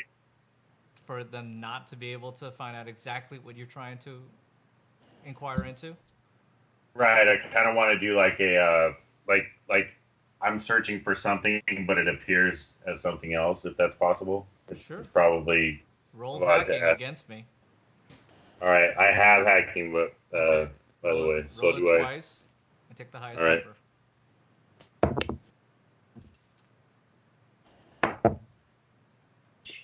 13. You do your best to try to create some quick algorithm, some sort of program that you try to install that allows whatever you're doing to be essentially protected and covered, deceived into something else. And the moment you do that, a big red flash pops up on your thing. Of course. And then the gentleman comes back over and he just goes, "Sir, is there anything that we can help you with?" No, I'm fine. You know, I just I have a lot of my aura is very strong, and I have a feeling that perhaps just my mere presence, you know, may have conflicted with what's going on here. Of course. Nothing to see here. Move along. Roll deception.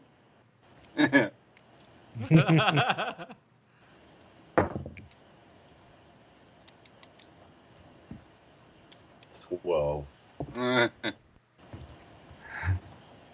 Interesting enough, the moment you say that, he merely looks at you, kind of like tosses his head to his side there for a second. He just goes, "Understandable, sir. Please, whatever you were doing before, try not to do that again. Maybe a slip of the fingers there, correct?"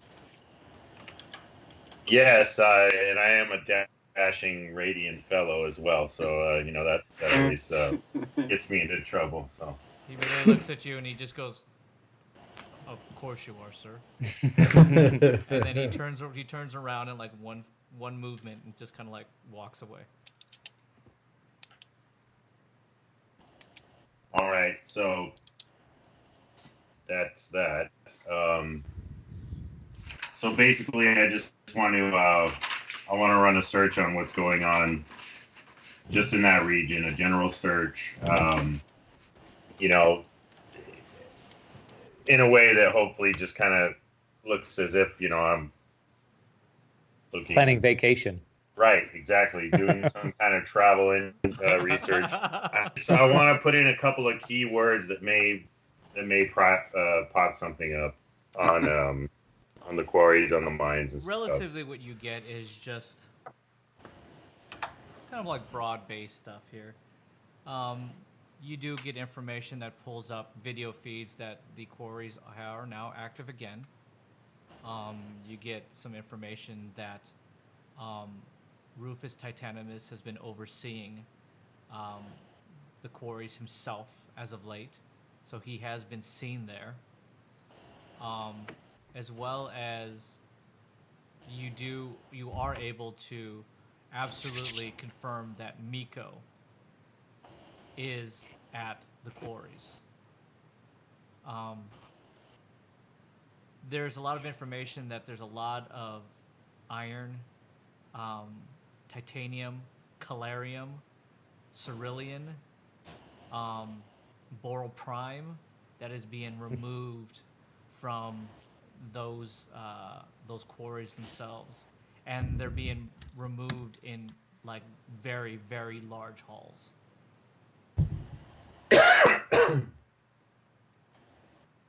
All right. Does it say where they're going or I mean, You're able to pull up some of the. Is there even any fake news out there that I could read? In regards to in this world, there's no fake news. There's just information, and in the obviously in the Obsidian, they only deal in facts, real information.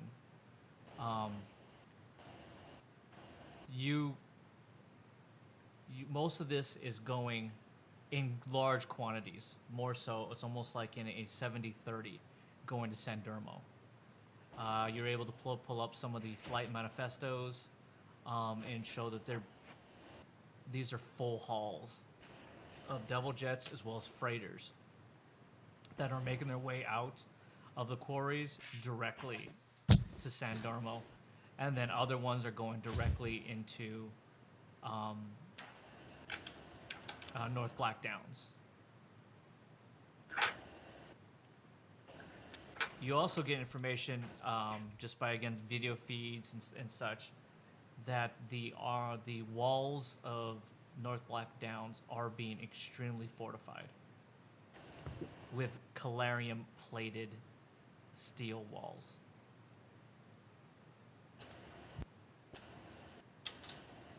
Gonna take a lot of bombs. Yeah. We do have 2 crates of grenades.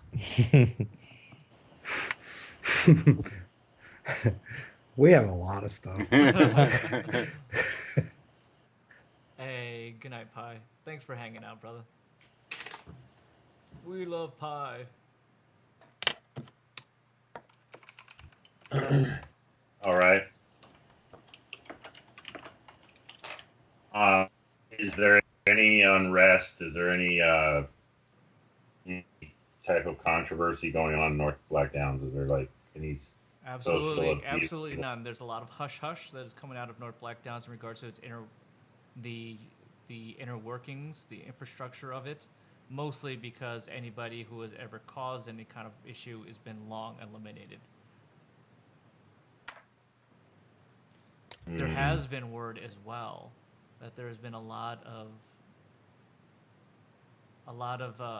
soldiers that have been sent from San Dormo over to North Black Downs as well.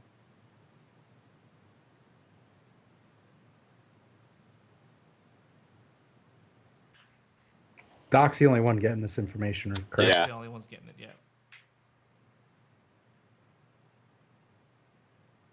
Do you want to try to dig deeper? Yeah. Roll it again. Am I rolling investigation? Yep, roll investigation. I'm gonna roll it twice. See if I can do better than 13 this time. Please. Oh God, that does. Oh my gosh, that's even lower. Wait, no, it's a 9. Jeez. You run into kind of like a few things that you just feel like they're almost becoming repetitive. You get the feeling that there is more there, but you just don't know and how to get around it, how to find it. You just keep seeing the same stuff every now and then. You're just kind of like, you know there's more there, but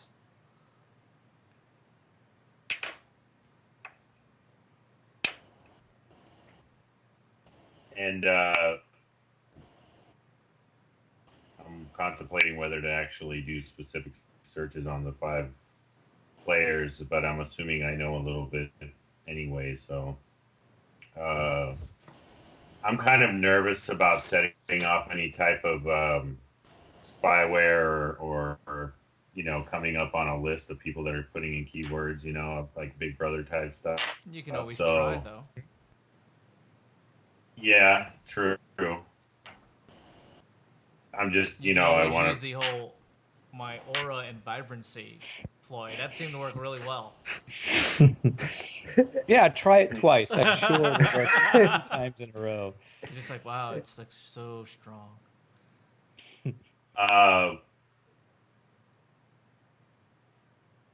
What is I guess I can ask how do I determine what my knowledge is in general of the area and what's going on personally?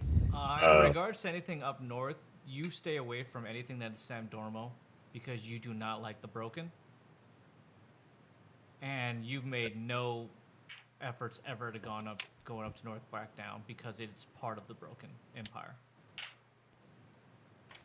So you personally, in your own personal experience, you have none.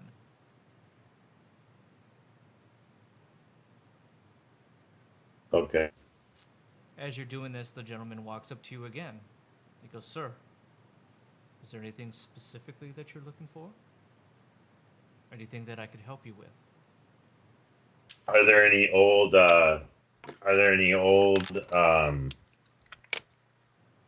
maps or blueprints or any type of schematics on the North Black Downs area in general, like in the archives? And he goes, "Of course there is, sir. There's schematics on all the city-states."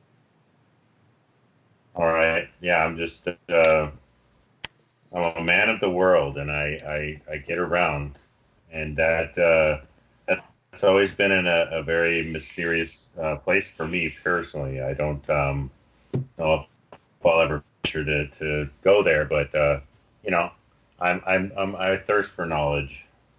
He goes, "Of course, that's open knowledge, sir. You can definitely download it to your data jack and take that and use it as need be." All right. Well, thank you. Absolutely. I just might. All right. Is there anything else I can help you with? We have been, of course, checking up on you just in regards to what you're trying to find. Is there anything that we could help you with? You have seemed grand interest in the quarries. I'm an engineer, so I'm always fascinated by the elements. No, I'm good. Thank you. I understand. Anything else I can help you with? Will you still be using this terminal?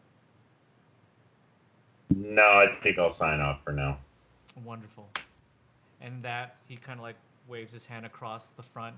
The keyboard terminal pad disappears, and he hits this little fingerprint thing as well, and that completely shuts down the terminal. He goes, "Please come back at any time." Thank you. Absolutely.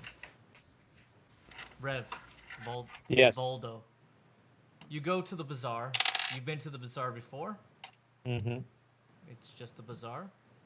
You're looking for an armorer? I have a shopping list, and most of my shopping list is armor. Yes. Okay. What is it that you were hoping to buy? I am looking to get a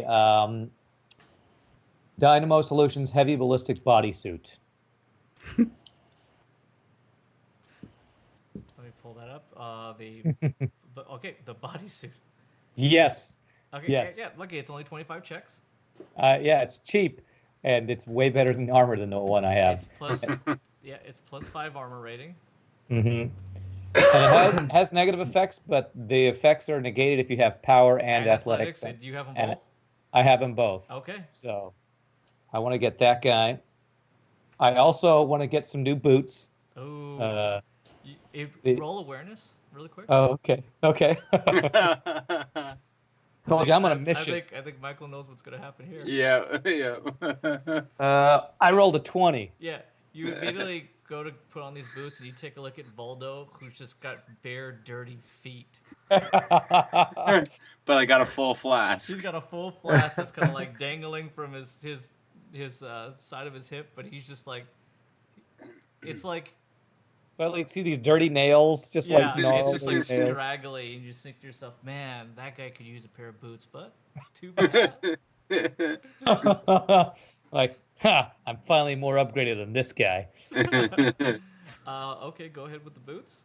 I want to get these Dynamo Echo Trek Ballistics boots, which is another +1 to armor rating. Okay, that's another 25 checks. 5. I am curious. This body suit, I assume I can't wear other pieces of armor with that. No. Is that correct? No. Okay.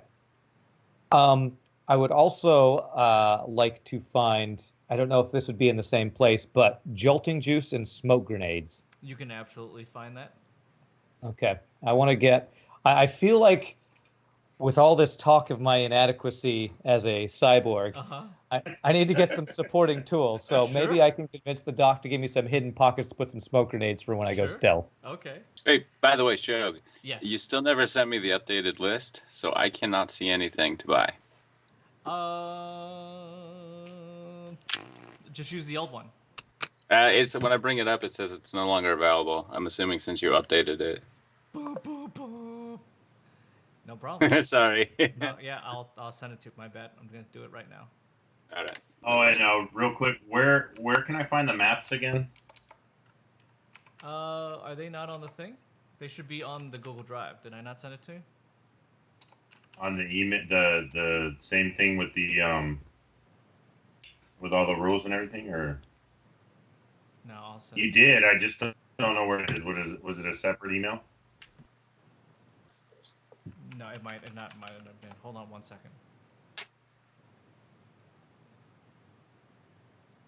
Sorry, my shopping list has derailed the. No, yeah. Oh no, we're preparing, man. Yeah, you gotta Exactly. prepare for this stuff. Let me just share this with Michael. Is it at gmail.com? Is that it? Yeah. Not sure why it doesn't. Alright. It says you don't have a Google account. What? Who You cares? just. I sent it anyways. It's yours. Yeah. Okay. All right, Shane. I sent you the map for at least the western waste there. And is there anything? The Jolton Juice is Yeah, that one's 500 more checks. Yeah, that one's more expensive. I want to get a couple of them. I don't know how much I can find at the bazaar of this stuff. If this is like that Dragon's Fire where it's rare, or if this is something I could buy multiples of. Jolton Juice is relatively rare. Okay. It's also a 1 per day thing, but I'd still like to get a couple if I can find it. He has 2 available. 2 available. Okay. I want to buy both of them. Oh, okay. Thanks, bro. I'm like decking myself out and screw anybody else. How many smoke grenades could I buy?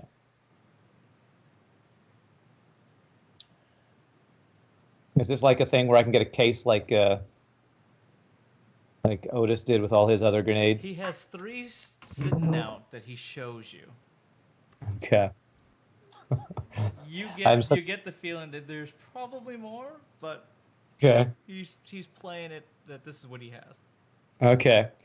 Well, I'm gonna talk to the guy and say, so those are some pretty nice smoke grenades. And he goes, what? Damn straight they are. Yeah. Best smoke you can get. Best.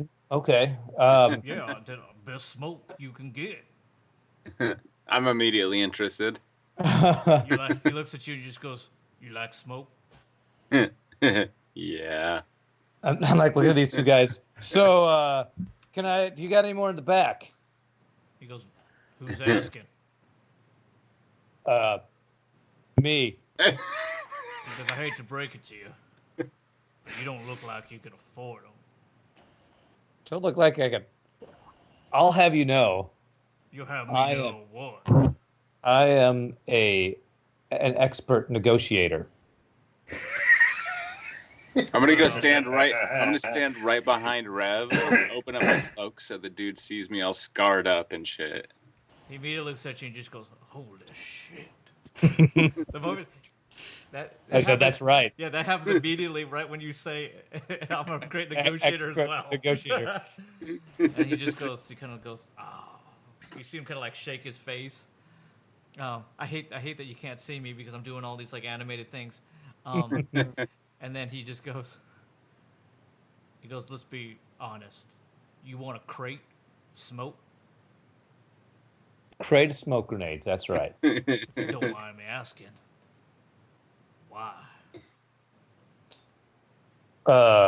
Who's asking? Good question. All right, how much you paying? I've heard around that smoke grenades go for 25 a grenade. How many are in a crate? 20. 20. My crates are 20. big. Okay. Not bad. I'll give you 700. Let me work the numbers. Something's weird about that one. This seems like it's more. Okay. Tell you, I'm an expert negotiator. This is Rev. You're nailing it right now. He pulls out his his sidekick and he's like doing the math here. Mm-hmm. He goes, wait a minute. He does it again. He looks at you and he just goes, 25 times 20. And he immediately looks at you and just goes, it's a little light. 700's low, huh? 700's damn low. I see you're an expert negotiator too. I'm quite good.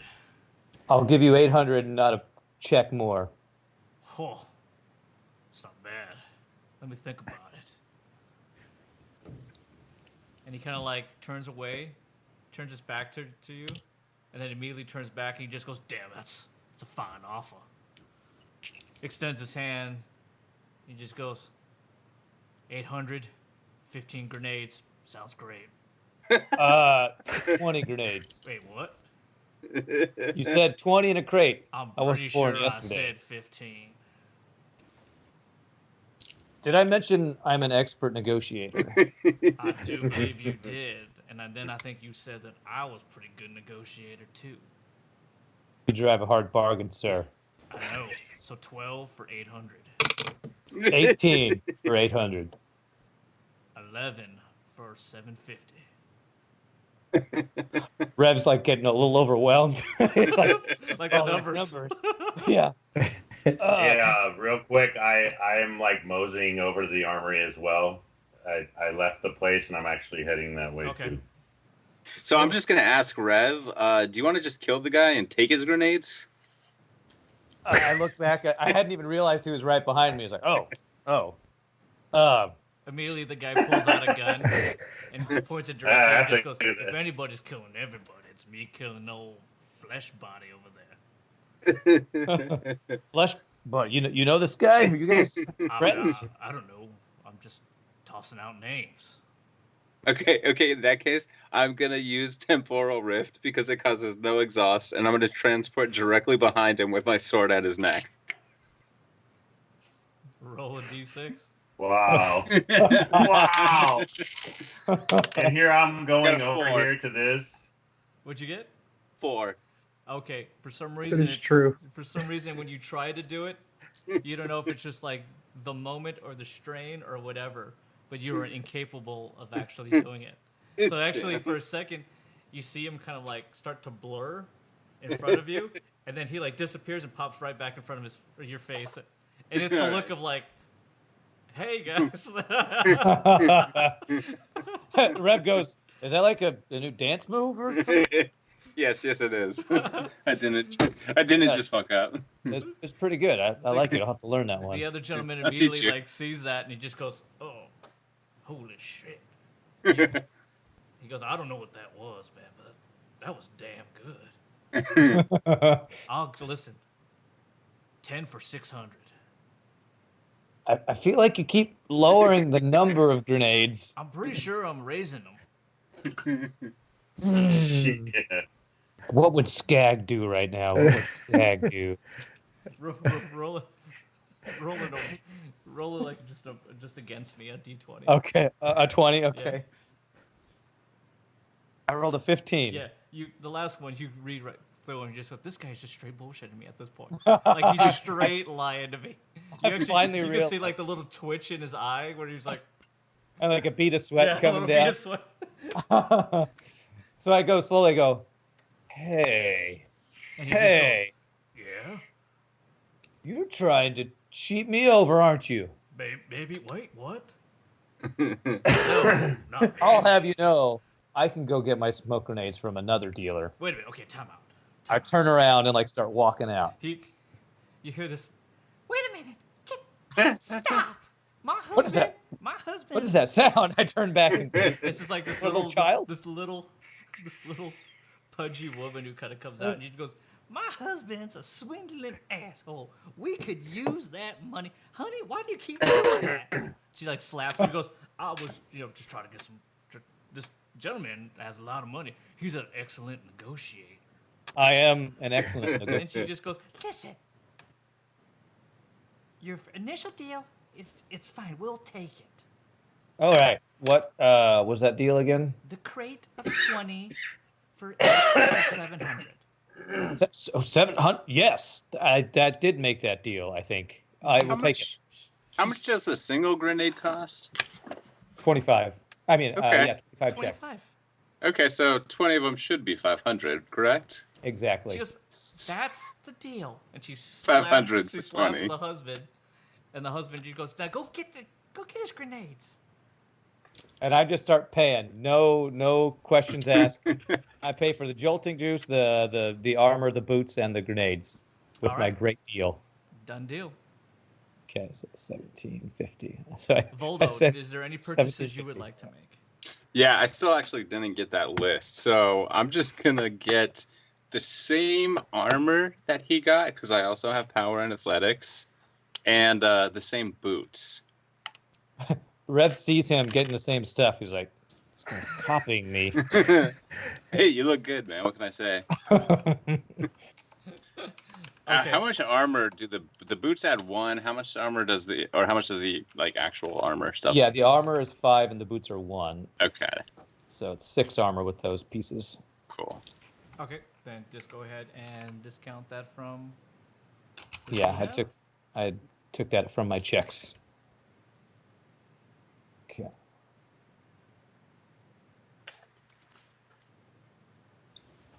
Okay, so plus 6 armor. Yeah, I sent it to you again, man. So. That's weird. I just didn't get it for some reason. I will figure it out later. Okay, as that happens, you guys are sitting there making these purchases. Old Doc rolls up. Anything you like to get, Doc? And Otis, you obviously left. What are you doing? I'm going to call up my good buddy that I've also made here in town, SS Pete. Oh, well done. SS Pete answers. He just goes, "What can I do for you?" Hey, buddy, how you doing? "Pretty good. What about you?" I got a big order. "Lay it on me." What do You you have got? any more Dragon's Breath? I might be able to procure some. Okay, hold on to your... we can wait on that. Okay. I want to get a gun. I want to buy another gun. Wow. Just tossing out money left and right. What can I get you? Mm-hmm. Hold on, I'm thinking. All right, do you have any of those Viper shots? Just brand spanking new. Just got a couple in. Ooh, It's the hotness. yeah, it is the hotness. I want one of those All right. for 3,500. Done deal. I'll put it on the side for you. What else you need? I need a Devil Dog long barrel. That might be tough. I only got one of those. Oh, I really could use it. Could you really I mean- use it? Mm-hmm. You out hunting some big fish? You know it, Big God- Bart. God I'm gonna damn. make him so proud when I get this You're stuff. gonna get me in good with Big Bart, right? I am. I told you. That's the deal. That was a deal. He went to bed early tonight, so Oh, he did? or today. Okay. Well, like tomorrow? Yeah. I'll talk to him tomorrow. Okay, for sure. sounds good. For sure. Deal. For sure. Deal. Okay, and that's like 4. That's 4K, right? Yeah, you're racking up some prices. You been gambling or something? Shh. I mean, okay. No, I just tossed it out there. I didn't know that was actually the case. What's the deal? Does any ammo come with the gun? Oh. But Well, SSP, excuse me? But SSP, Yeah. the ammo dealer himself, will always cut you a good deal, a fair deal. Pete, it's me. free stuff. Wait, why? Because, man, I'm buying some big stuff. Bart will be happy to hear it. Roll persuasion.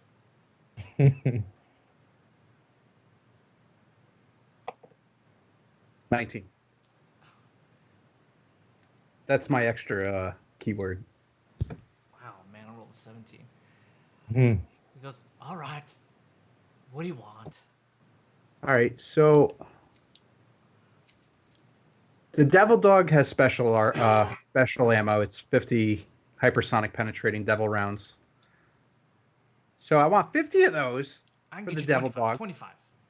50 of those for the Devil Dog.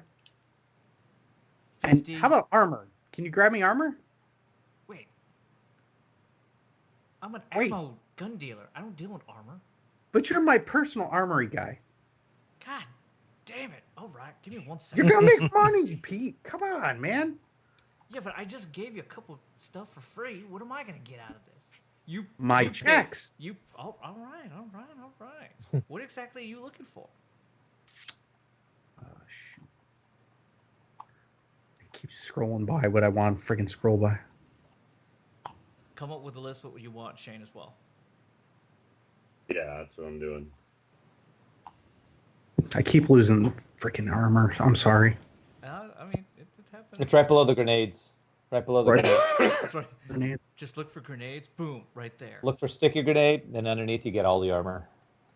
Ah, okay. That's exactly what I want.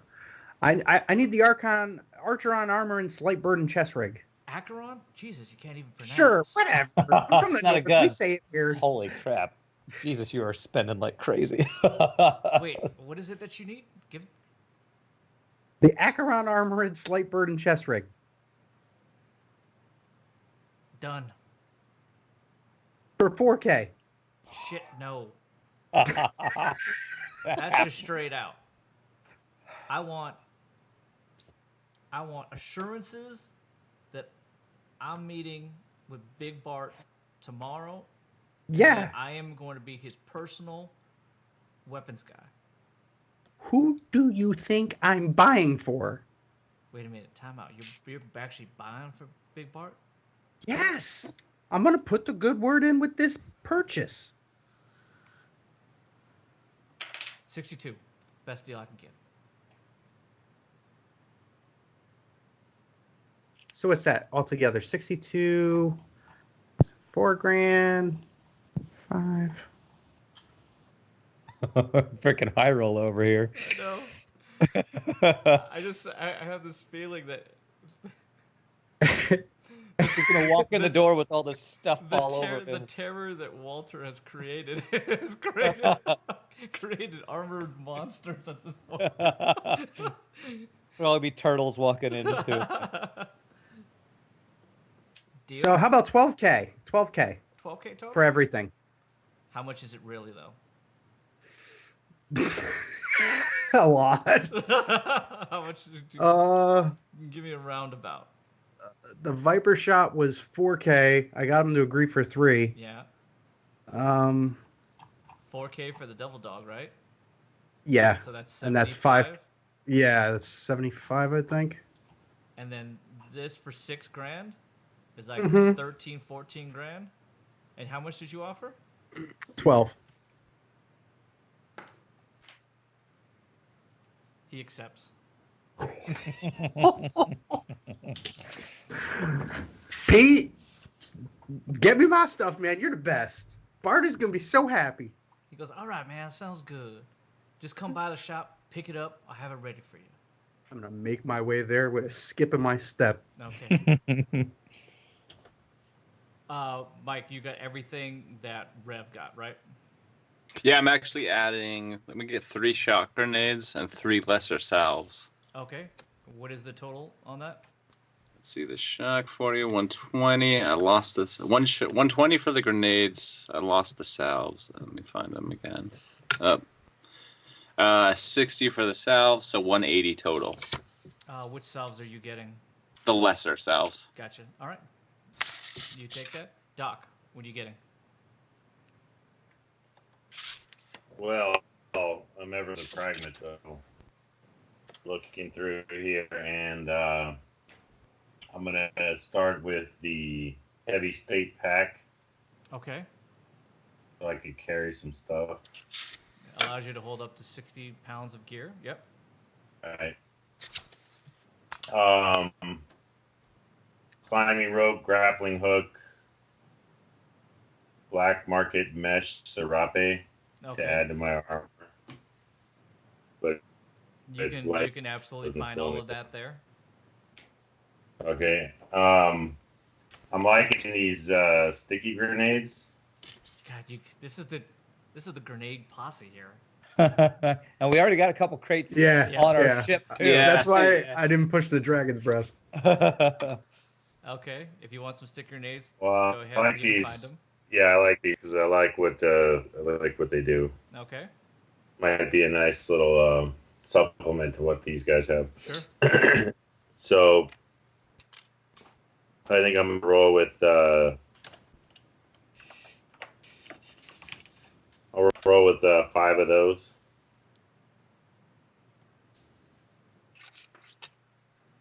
There's 2 available. Oh, 2, really? Sure, you don't have any in the back there? Roll persuasion. And I use the term "sir" lightly. Oh, it turns out you don't. I rolled a 2. Yeah, none. Sorry. Well, hey, I'll take the 4 then. And he just goes, yeah, no problem. The 2. There's no magic here. I can't like double them. All right, how many do you got for the next guy that rolls in? I kid. I'll take the 2. Then, oh man.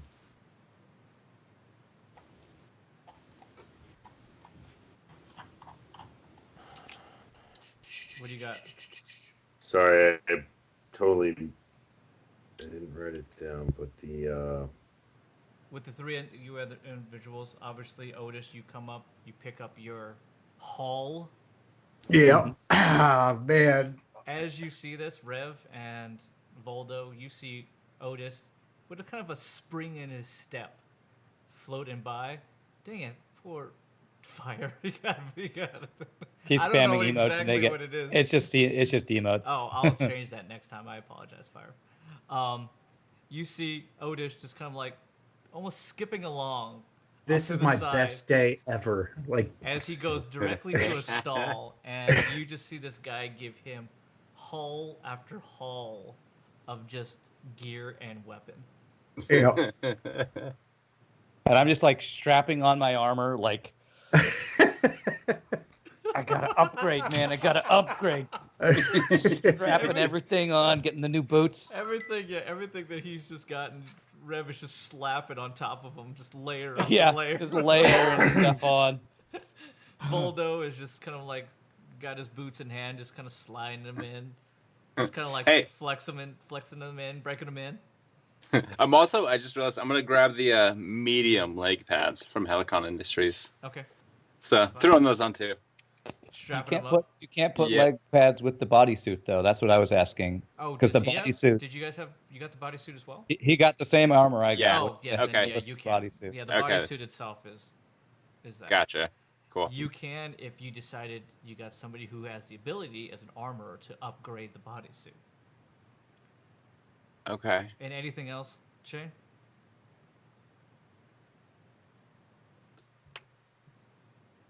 I think that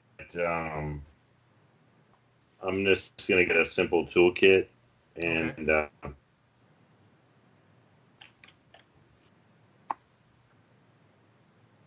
think I'm good for now. Okay. With that, you get a message, each one of you. And it's from Terrian, who says, "The Devil Wing is complete. All of the doctor's specifications have been met. It is on Docking Bay C. Whenever you're ready, gentlemen. Good luck." Let's go. I'm heading Yeah, on roll over. out. Yeah. Yeah. I want to sleep before we start the mission, or if I can sleep while we're flying, because I have no exhaust. So I'm hoping we get a rest time before. If you want to rest, you can do it now. Okay. Well, then I'm Yeah, going I to would respond like to her to message say. and say, "Can we leave in the morning?" Well, with anything, everything was at your discretion. Oh, You okay. can do All it right. whenever you want. Well, then I'm going to turn to my friends and say, "I don't know about you guys. This has been a very eventful day. I'd like You're to right. maybe try out the Yeah. new room at Sapphire Inn that we have for free. You guys want to take a night before we head out on this mission?" Sounds good.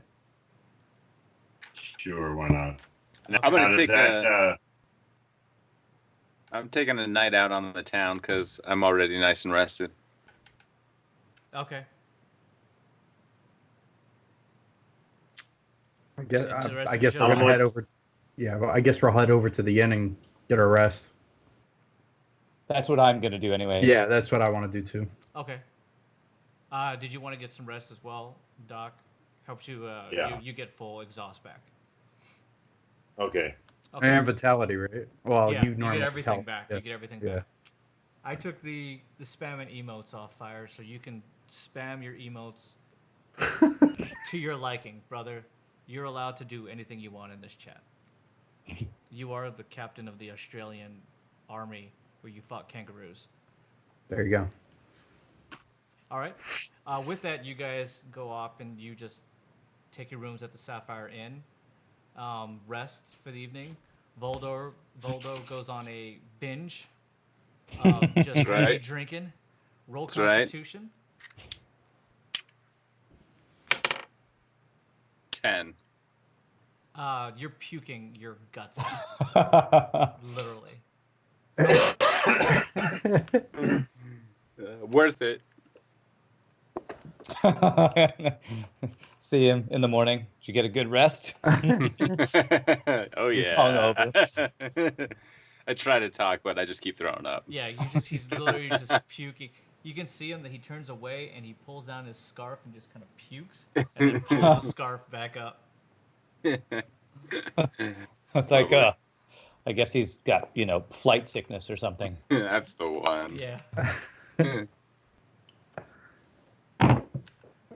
All right. So- So what do you guys want to do? Head out.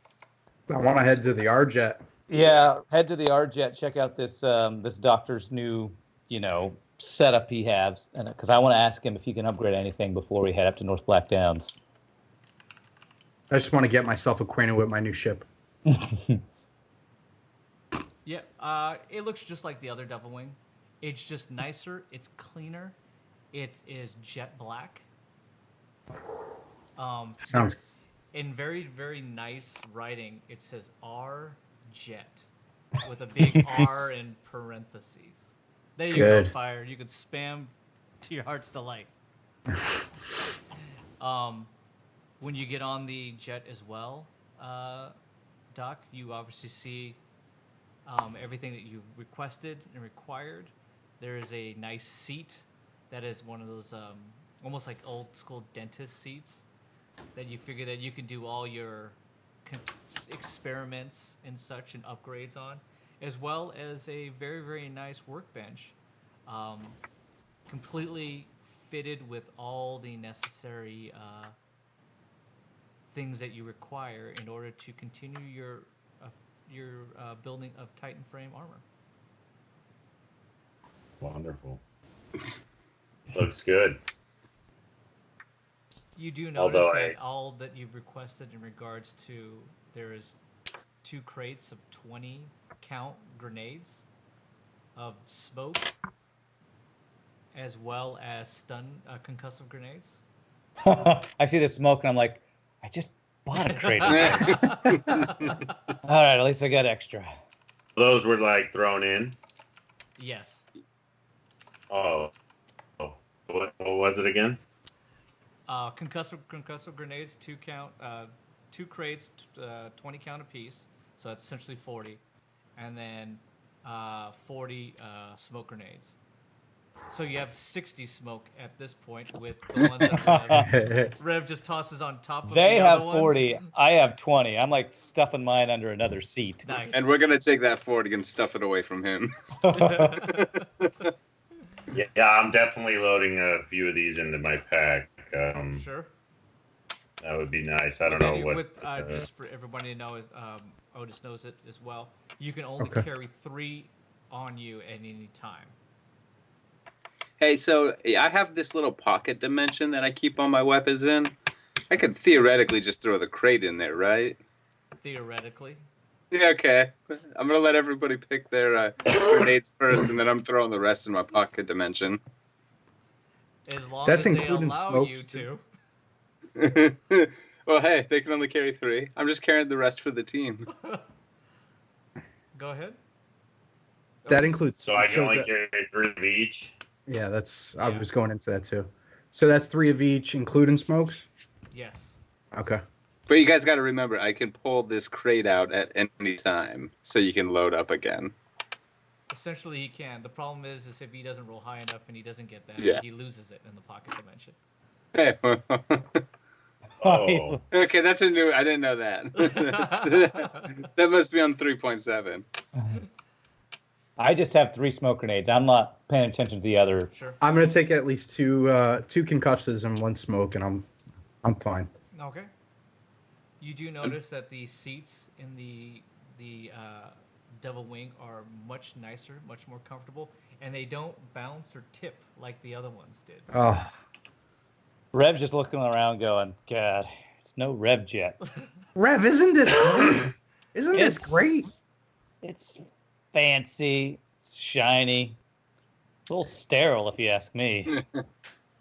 Hey, do you think we have a lot of explosives on here? How explosive do you think the R-Jet is? Oh, you want to blow it up? No. It was just a hypothetical question. Maybe I should ask the doc. You I think probably- that's a great idea. Well, oh, yeah, okay. Hey, doc. How big of a boom you think this jet will do? judging by the, All the Do what it explosives takes. we have on here. there would be little left. Let's just put it that way. And So- as far as it being a sterile place, I mean, what more could a doctor want? You know, a nice clean operating room is always good. So Yeah, in scientific terms, that'd be a big boom, is what would happen. Yeah. Well, you would Yeah, be blowing up we his would lab, be though. No, I'm not blowing up anything. I'm just worried about it exploding. I've got my eye on you, Otis. Oh, what? You know how many times you have blown me up? No, Have you kept count? 'Cause no, I have. no. It's like 3 or 4. I don't remember exactly, but a lot of times. I like it just because I've kept count maybe 3 or 4, but I'm not exactly sure.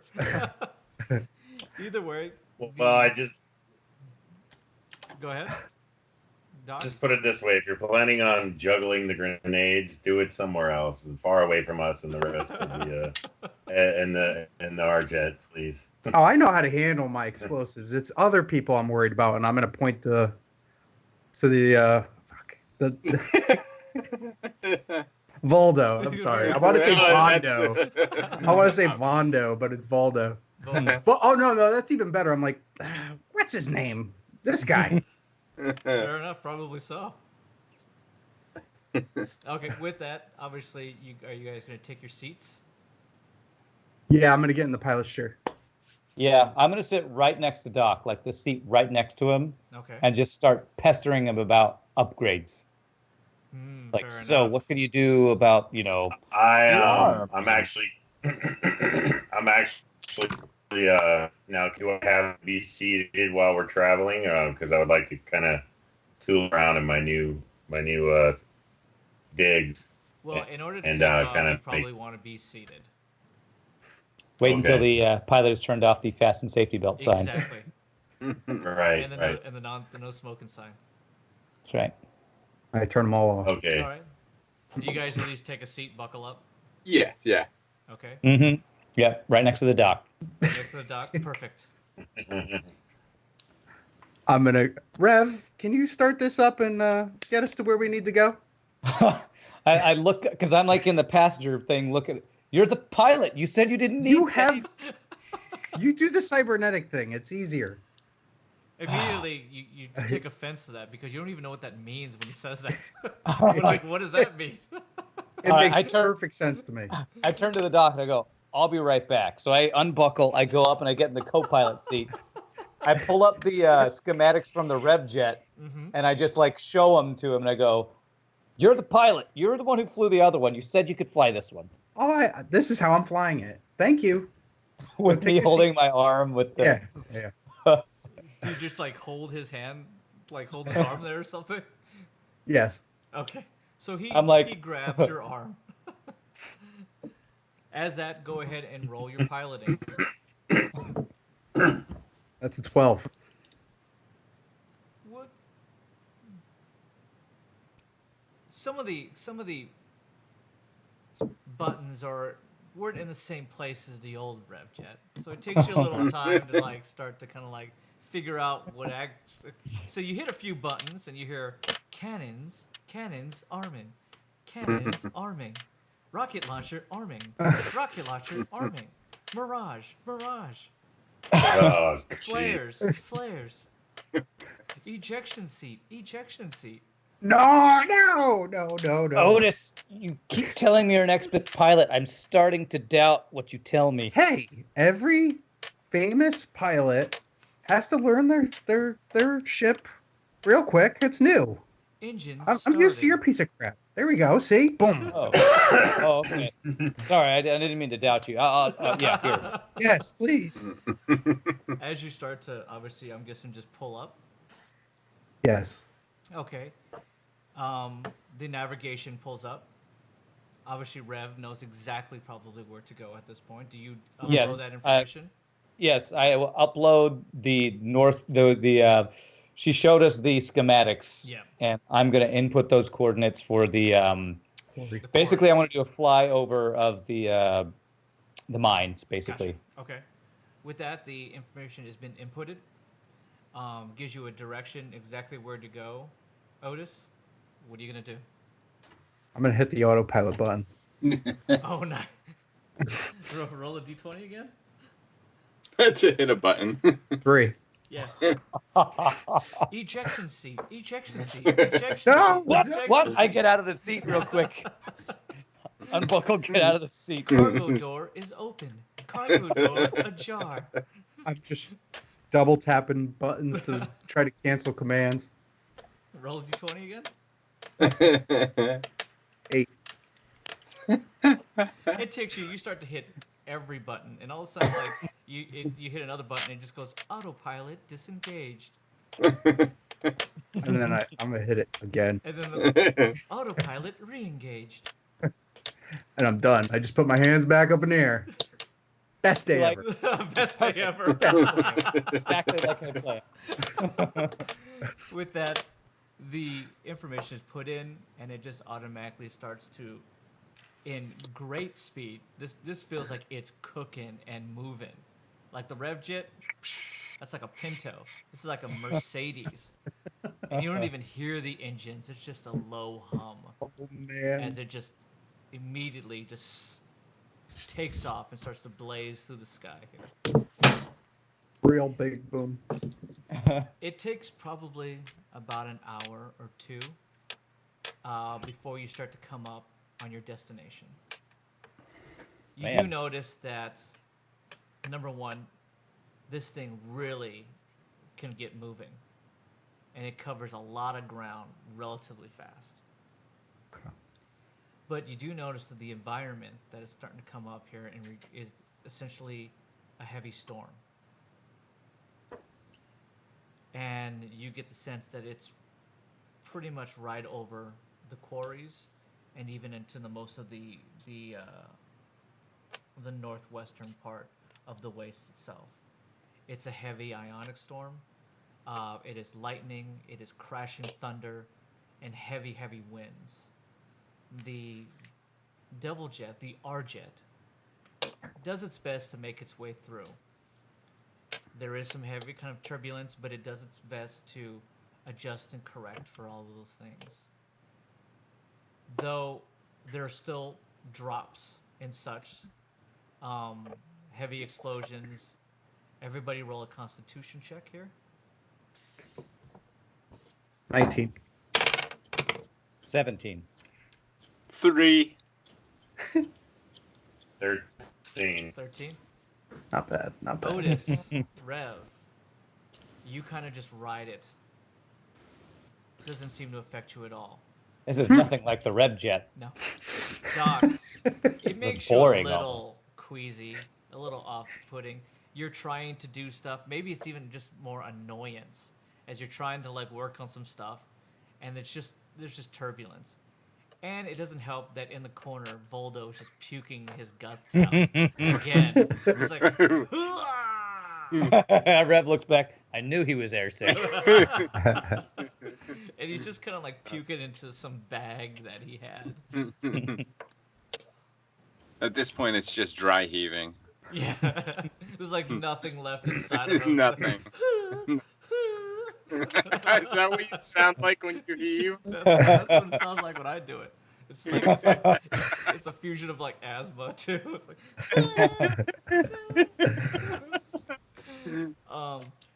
your vision is relatively obscure, but you do have infrared sensors, and you get the sense that you at least can find that there's a heavy collection of heat signatures just relatively out, maybe about a mile or so, that you're starting to pick up. You can't really see a visual as you're trying to navigate through this heavy storm. Luckily, the autopilot is quite good. Obviously compensates for everything. Otis has his hands on the joystick, making it look like he's doing it, but it's just kind of like the autopilot. As that it kind of happens, you hear destination here, destination, and it merely says, would you like to engage hover mode? I say yes out loud. And immediately it stops and just merely hovers within the storm. Whoa, we got voice activated. Okay. Wow. Could have used that instead of pushing buttons randomly. Yeah. Yeah, right. You hear Jade say, our heat signature is obscured within the clouds, but maybe mirage to be engaged? I'm going to look at Rev with just a smile. This thing is awesome. It's okay. It's got some bells and whistles on it, that's all. I think I'm better than okay. Who said that? I did. Who is that?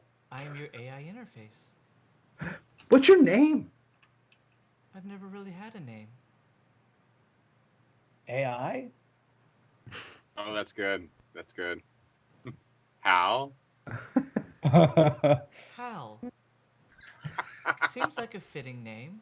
My name No. is Hal. Thank you. It's probably going to kill us later, guys. It's probably going to kill us later. Thank you, person who's in the corner throwing up. Very welcome. I whispered to Otis, I don't trust Hal. I do. Thank you, Otis. Well, land us. Absolutely. And with that, you slowly start to descend. Hal, we're not like going in the middle of these mines, right? We need to not be near people. I will make sure that I land us a far enough distance away. Should I engage Mirage? Yes. You could also land directly on top of people. I'm I'm just saying. Wow, Hal not very thinks of everything. subtle. He does think of everything. Thank you, Doctor. Yeah. A fine mobile. Where would you like? How far out would you like me to land us?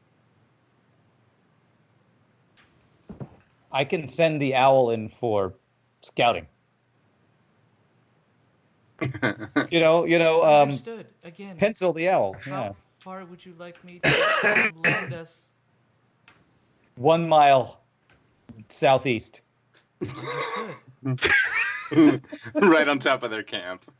With that, it starts again. It moves. It compensates.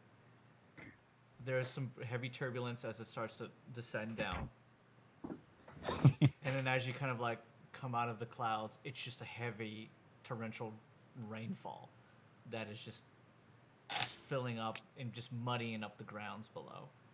As it lands you out and safely on the ground, there's nothing around at all. And it lands you Okay. relatively upon a ridge. And she just goes, exactly at the destination you required. Do you trust me now? That was a better landing than Otis's last landing. So, Why, thank you. but I Thank still you. don't trust you. Well, I will do my best to make you earn my trust. Make me earn your what? Yep. Okay. I'll have you know I'm a master negotiator. My trust is not easily gained. Sorry, a little glip there. It's probably all the electromagnetic forces, and as well as the storm around here. In order to earn your trust, I apologize. I have a question, Hal. Yes, Oh. Doctor. Do you have the ability to scan for life forms? And if so, what's the range? Absolutely. As you see, it's already up on the screen. I did not see that. It's completely there. So how many people are we looking at on the screen?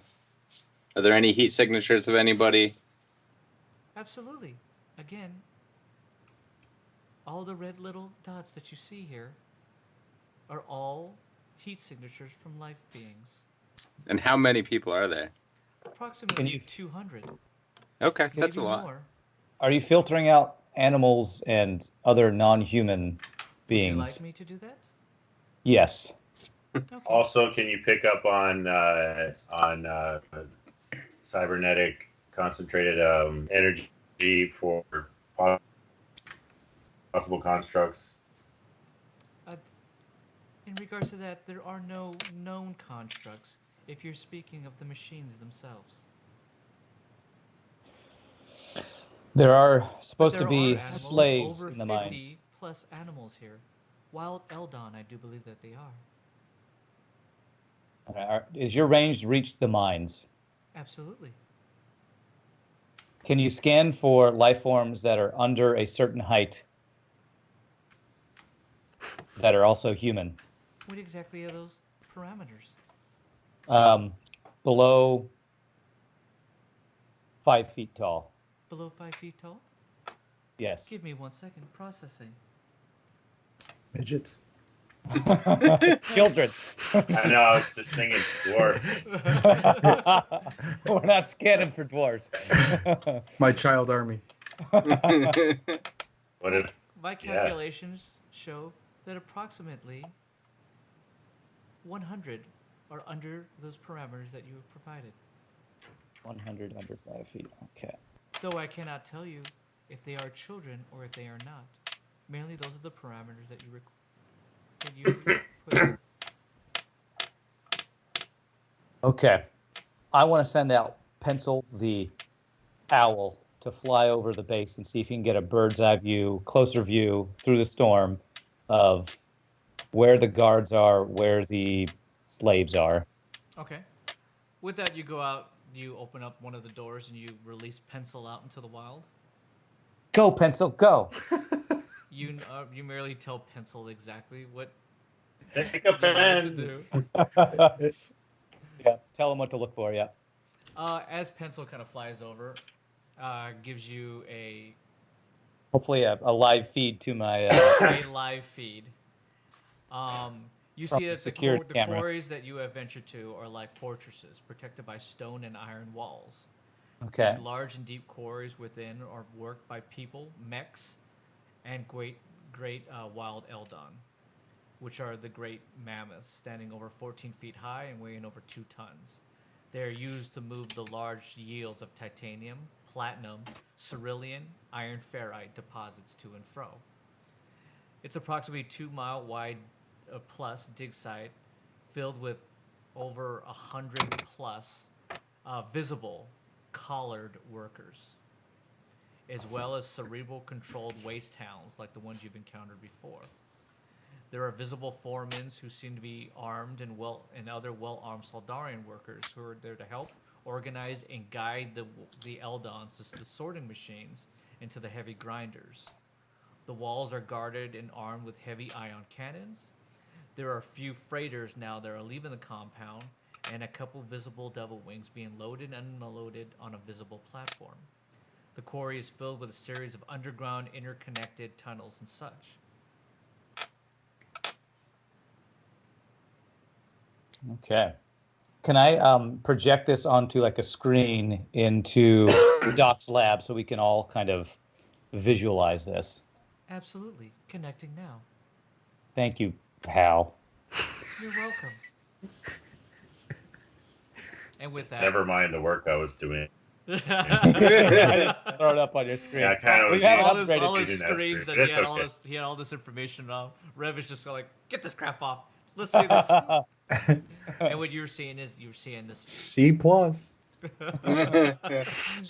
Exactly. He obviously knows the temperature of the room. And so you visibly see what everything that Pencil has been sending back to you. Well, I look at Voldo and go, you've done a lot of, I'm sure, delicate work before. What do you think our chances are of getting in this place? Work. Interesting. There's a lot of people there. That's the problem. We're going to have to find a way to sneak in. But I'm all down for killing everybody, if that's the route we want to go. I don't. That's a lot of guns. That is a lot of guns. We could do it. We have a lot of grenades. The odds are relatively are not in your favor. Just saying. We could do a flyover and just drop a shit ton of grenades before we hop down. Didn't they mention subtlety? Like, I feel like that's not the most subtle route. We've tried the, bang approach. Doesn't always go well. Is there another entrance, or is there only one entrance? As far as you can see, there is only one entrance in and out. There was a second entrance, but it's completely barred up at this point. Huh. Okay. So only one working serviceable one. Aren't we at Otis's old stomping grounds? We're outside it. Mm-hmm. Outside of it? I didn't spend much time at the mines.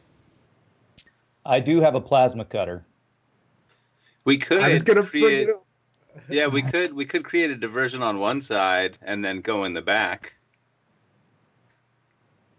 What is our target here? Because I know I want to get the kids out, but there's no way to do this with that many guards. I feel like we need to find our priority targets and see where they are, if they're even in this mine. Can we search that? Patzel's got to look for that, no? Yeah, can we try to run like facial recognition with the video feed that we have to see if they match the faces we've been told to find? Absolutely. Okay. You start to have her just run a scan. Okay. Using Pencil's obviously feed. Mm-hmm. And the only thing that she comes up with, a little red box comes up, and it immediately zooms in, and you can see the face of what immediately Doc knows as Miko. Miko. The sister. Okay. So what you see is the overseer of the quarries is a woman cloaked in a long dark coat that goes down to just above her knees, and these high boots with many buckles reaching up to the length of the boots themselves, with long blonde flowing hair tied up in a ponytail, and a mask painted with planets and galaxies upon it. A large book is strapped to her back with known glowing runes. I'm going to try to seduce her. Just Through the From video. a distance. Yep. Yeah. Voldo Send her Boulder immediately finds a mirror and starts to make himself look as freshening up, wiping the puke off of my mouth and stuff. Send her a quick IM that says, "Hey, cutie, what are you up to?" Netflix and chill. Well, Netflix and chill. is there any way to get an image of the tunnels that you say are connected, and see if there are any that are maybe dormant or stretch out that may be inactive or something? Well, essentially, with she can toss out like an ultrasonic ping, and you can get the equivalent of like almost X-rays of the open chasms and such of the underground tunnels. You can't see what's going in what's inside them, but it kind of gives you almost like a radar mapping of the tunnels below. And she goes, "Would you like me to do that?" Yeah. And with that, you barely hear ping, and it just kind of pings out. There's almost a little bit of reverberation. And then mere seconds, you start to see in front of you the feed drift away, and you just see a almost radar underground mapping of the underground chasms and tunnels below. And you see that they go relatively deep. Can What do we we see how thinking? many people? Using- Unfortunately, no. Okay. Going that deep, you won't be able to get Yeah. IR scans. I turn to the doc. Is there any way you can upgrade our stealth capabilities so that Goldo could go scout inside there? Well, on the trip over, I took the liberty of scanning your body types and measurements, and basically, I was curious because I was curious to see if you had any other work done and by whom. Looks like you really haven't. So, but I trust your work, I Doc. I wanted trust to- your work. I wanted to get an idea of what I was looking at as far as how to fit you with whatever I'm thinking of here. The frames I have actually will give you an increased amount of agility, and as far as your mirage capability, the best I can do is make your energy source a little more efficient. And what that'll do is it'll improve the lighting in your existing mirage capabilities to basically allow you to trick the eye of whoever's viewing you and allow you to blend in a little bit more. That's the best I could do there. But you're lucky that I've mastered this, and I'm very, very proficient and quick at what I do. Let me go check what over here, and you guys can maybe check my check balance and see what you could do about that. I love the check balance. I That's like awesome. that. The question is what exactly, when you're trying to say increase your stealth, what exactly are you trying to get? I want to have a higher chance of it being successful, is what I want it to do. Okay, so Mirage allows you to disappear immediately anyways. Yes, but you can roll for it not to work Right. as the GM, and I want to see if there's any way where I can increase my chances of you rolling poorly, basically.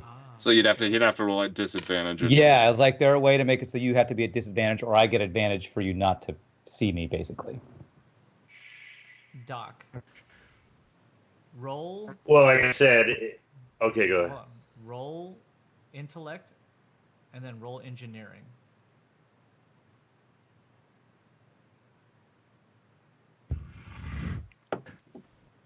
Intellect, okay. Christ. I get on the ice. Okay, 8 on intellect. Roll Engineering, 19. Oh, okay. Finally. He takes a look at it. Unfortunately, he does a lot of staring at you for a long time. Just like a long time. And it's almost a bit like you feel uncomfortable because you're not exactly sure what he's like staring at.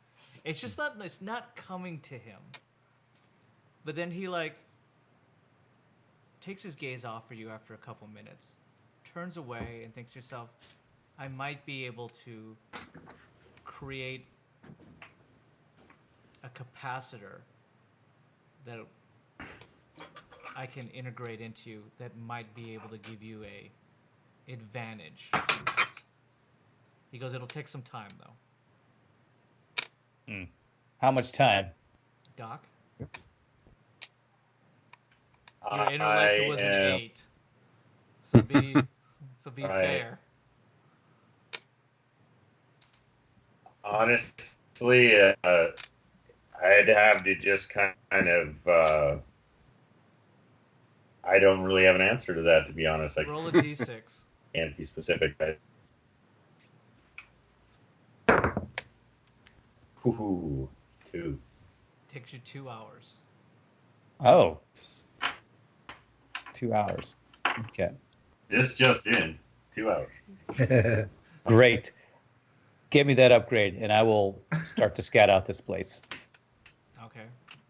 I'll pay you 1,000 checks. Well, you are a fantastic negotiator. I've been told. So, my mother never always told me not to take the first offer, but for you, I'll go ahead and do it. So that sounds all right to me. Okay. All right. Immediately transfer over 1,000 checks. Voldo, is there anything that you require? Did you want the same thing? Yeah, basically. I mean, hey, if you can work on my armor. If you can work on my armor. Oh, yeah. So I guess you looked over his armor as well? I did. Now, I did both the compressor deal and the reworking on his frame, right? Right. Okay. Yeah, I did. You're working on the capacitor for Rev. But right. You said you overlooked Voldo's frame. You do notice with Voldo's frame that he's in worse shape than Rev's frame. Right. We could use a patch up or two. Yeah. So essentially, no, I don't remember the height difference or anything with that. Voldo is 6'2".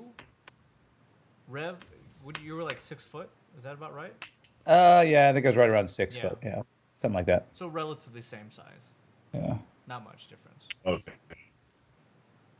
All right. Basically, I have the same design for both of them.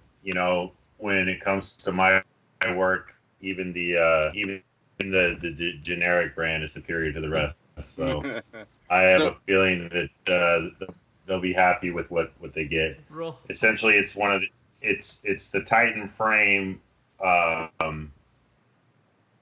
of with the time that I have and everything else, it's definitely sufficient. It's strong. It's a little closer to when I first came up with it. So it's without the more. Yeah, but it is. It's essentially the really Titan good. Frame Mark 1. Okay. Right. Is it purely a cosmetic? Again, is it purely a cosmetic upgrade, or does it give me addition armor or something? It definitely does give you addition to armor, as well as, depending on his roles, you'll get an increase in one of your attributes, your keywords. Okay, let's go with that then. How much were you looking for this bad boy? It's a general increase in durability, flexibility, ability, speed. It's like getting a major tune-up essentially. Okay. And it does improve your appearance. Okay. And how much is this going to cost? Well, I'm just going to say that you were not paying attention to Rev and I's arrangement. Rev and I go way back, so for you, for you, and those extra 2 inches, that's a lot. That's some material there. That's a good point, dude. That's a good point. Yeah. Didn't Rev get like a whole like energy upgraded thing though that I didn't get? Oh, I didn't know you even heard about any of that. You know what? That part. Roll. That part. Roll a Oh, wait. d20, Mike. Ugh. Let's see if he did. Okay, 19. Oh yeah, he heard every word. He was like, as you're like He's talking, following me Yeah. around yeah, to as buying you were all my talk- stuff. as you were talking to Rev, he was like over your shoulder the whole time, just going, "Oh yeah." Fine. Sounds good. Oh man, I'm usually more secretive than this. Reb is Pretty not. small So space. I tell you what. You know, I didn't get this far in life. You know, being spoiled rich, you know, or anything like that. Of course. We'll go ahead and I'll do it for 1,000. Is that the same price? I'm pretty sure I remember hearing 1,000 already. Like I said, those 2 inches, make a huge difference. I'll give you 500. 500. Yeah. Oh, wow. Let's Roll go ahead persuasion. and Roll persuasion and then roll it against a d20 against Shane. so he heard what I charged Yes. him to. Would you roll? 14. Roll a d20, And I'm- Shane. All right. Roll your intellect here. Damn it, 12. Oh yeah, you're convinced. Like, yeah, that sounds like a good deal. Oh, 500. All right, let's do that. Reb just goes, man, this guy doesn't know how to negotiate. Well, that you know what that means. That means that little answer to his Mirage is a pretty fine piece, if you ask me. No, you did not. You absolutely are going to do it exactly to the specifications. You feel compelled that that's a good deal for some reason or another. Wait, You know so what, Doc? Let's he's just getting exactly what Rev got? Yeah. Wait, yeah, okay. I thought he wasn't getting the Mirage thing, that whatever thing. I think at this point, Shane, where have you been? Voldo does everything that Rev does at this point. They become twinsies I mean, he even in said- a session. He even said himself, though, that you know, he wasn't getting the additional item. If he doesn't want, if honestly, Yeah, if he's I'll just saying that pass on it. He didn't want the Mirage, then that's fine. But everything else Yeah. that you're gonna roll and we're gonna give him will be the exact same thing as Rev's. All right. He's a hatchet. He's a hatchet. The Mirage is just that's the way he rolls. Yeah. He makes a living out of being a Mirage. There we go. There we go. With that, you get the sense for the doc, and the doc ends up telling you that it is going to take some time to fit you with Titan frame. Of Okay. course. Usually it's done in pieces, so it's going to take him some time, depending on which obviously he wants to start on first. Shane and I, we're going to have to roll some things here to see if actually you create a successful piece of Titan framing for these guys. To end off our wonderful session here tonight, before as you go into next week, which I'm guessing you're going to plan your attack on the quarries, or your whatever your Stealth. plan is, your stealth Scouting mission. Stealthy scouting mission, Let's yes. roll to see what piece are you making for them first, Doc. As far as like what body part? Yeah.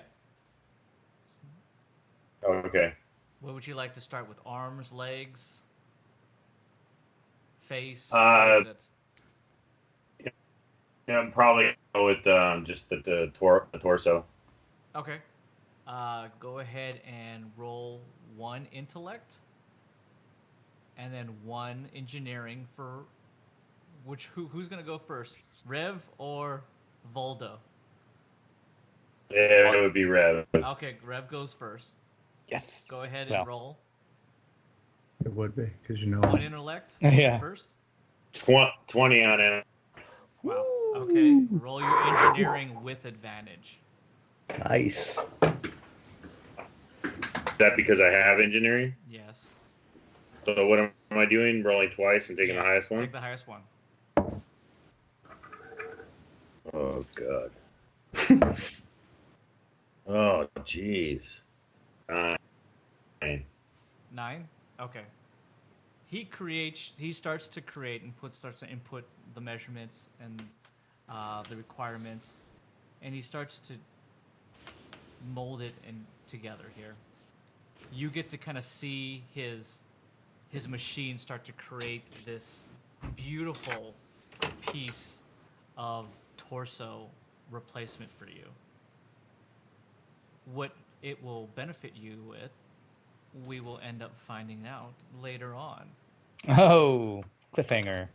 And for just a quick roll for Voldos, because you can make 2 at one time. Same rolls. Intellect first.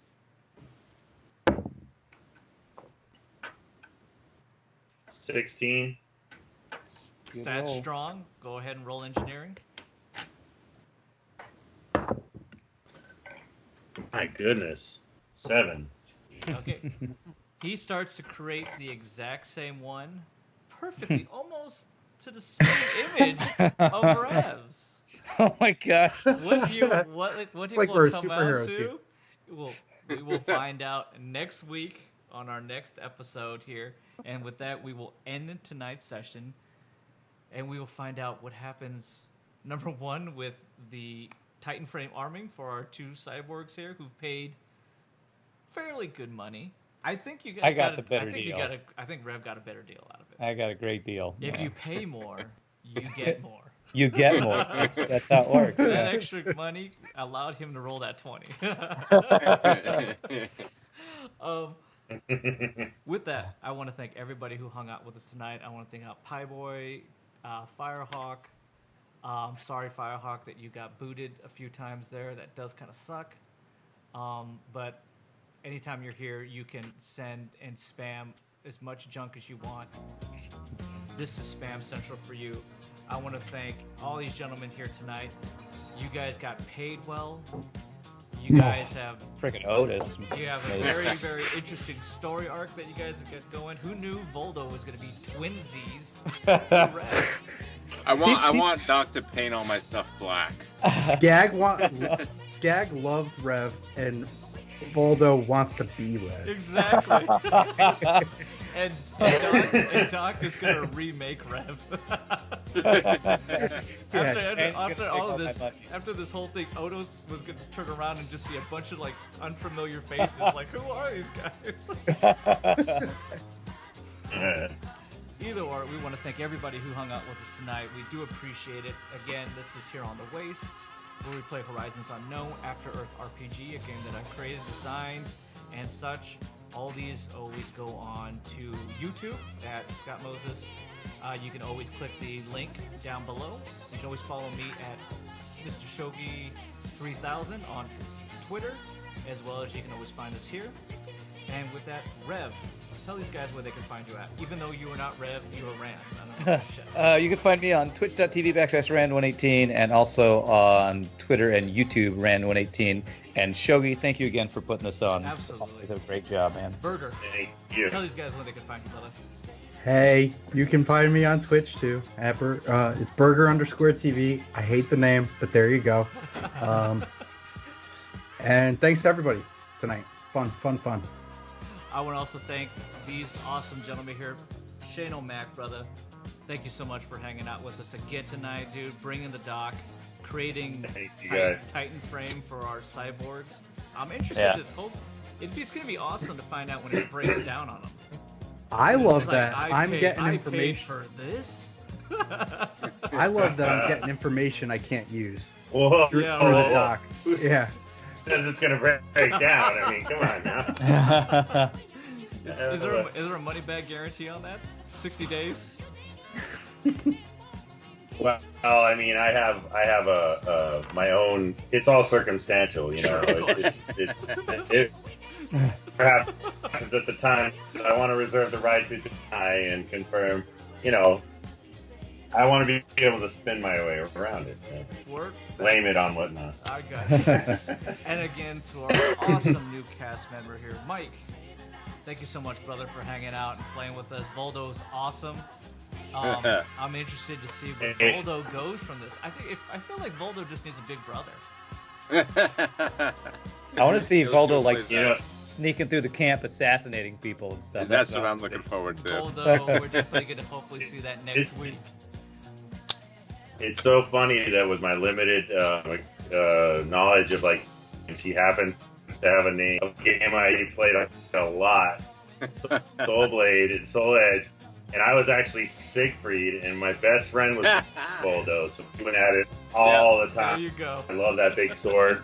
Yeah, It's a great game, great game. I loved Voldo on it. It just, yeah, he was too cool. Awesome. Yeah, Well, Voldo's again, good. We thank everybody for hanging out.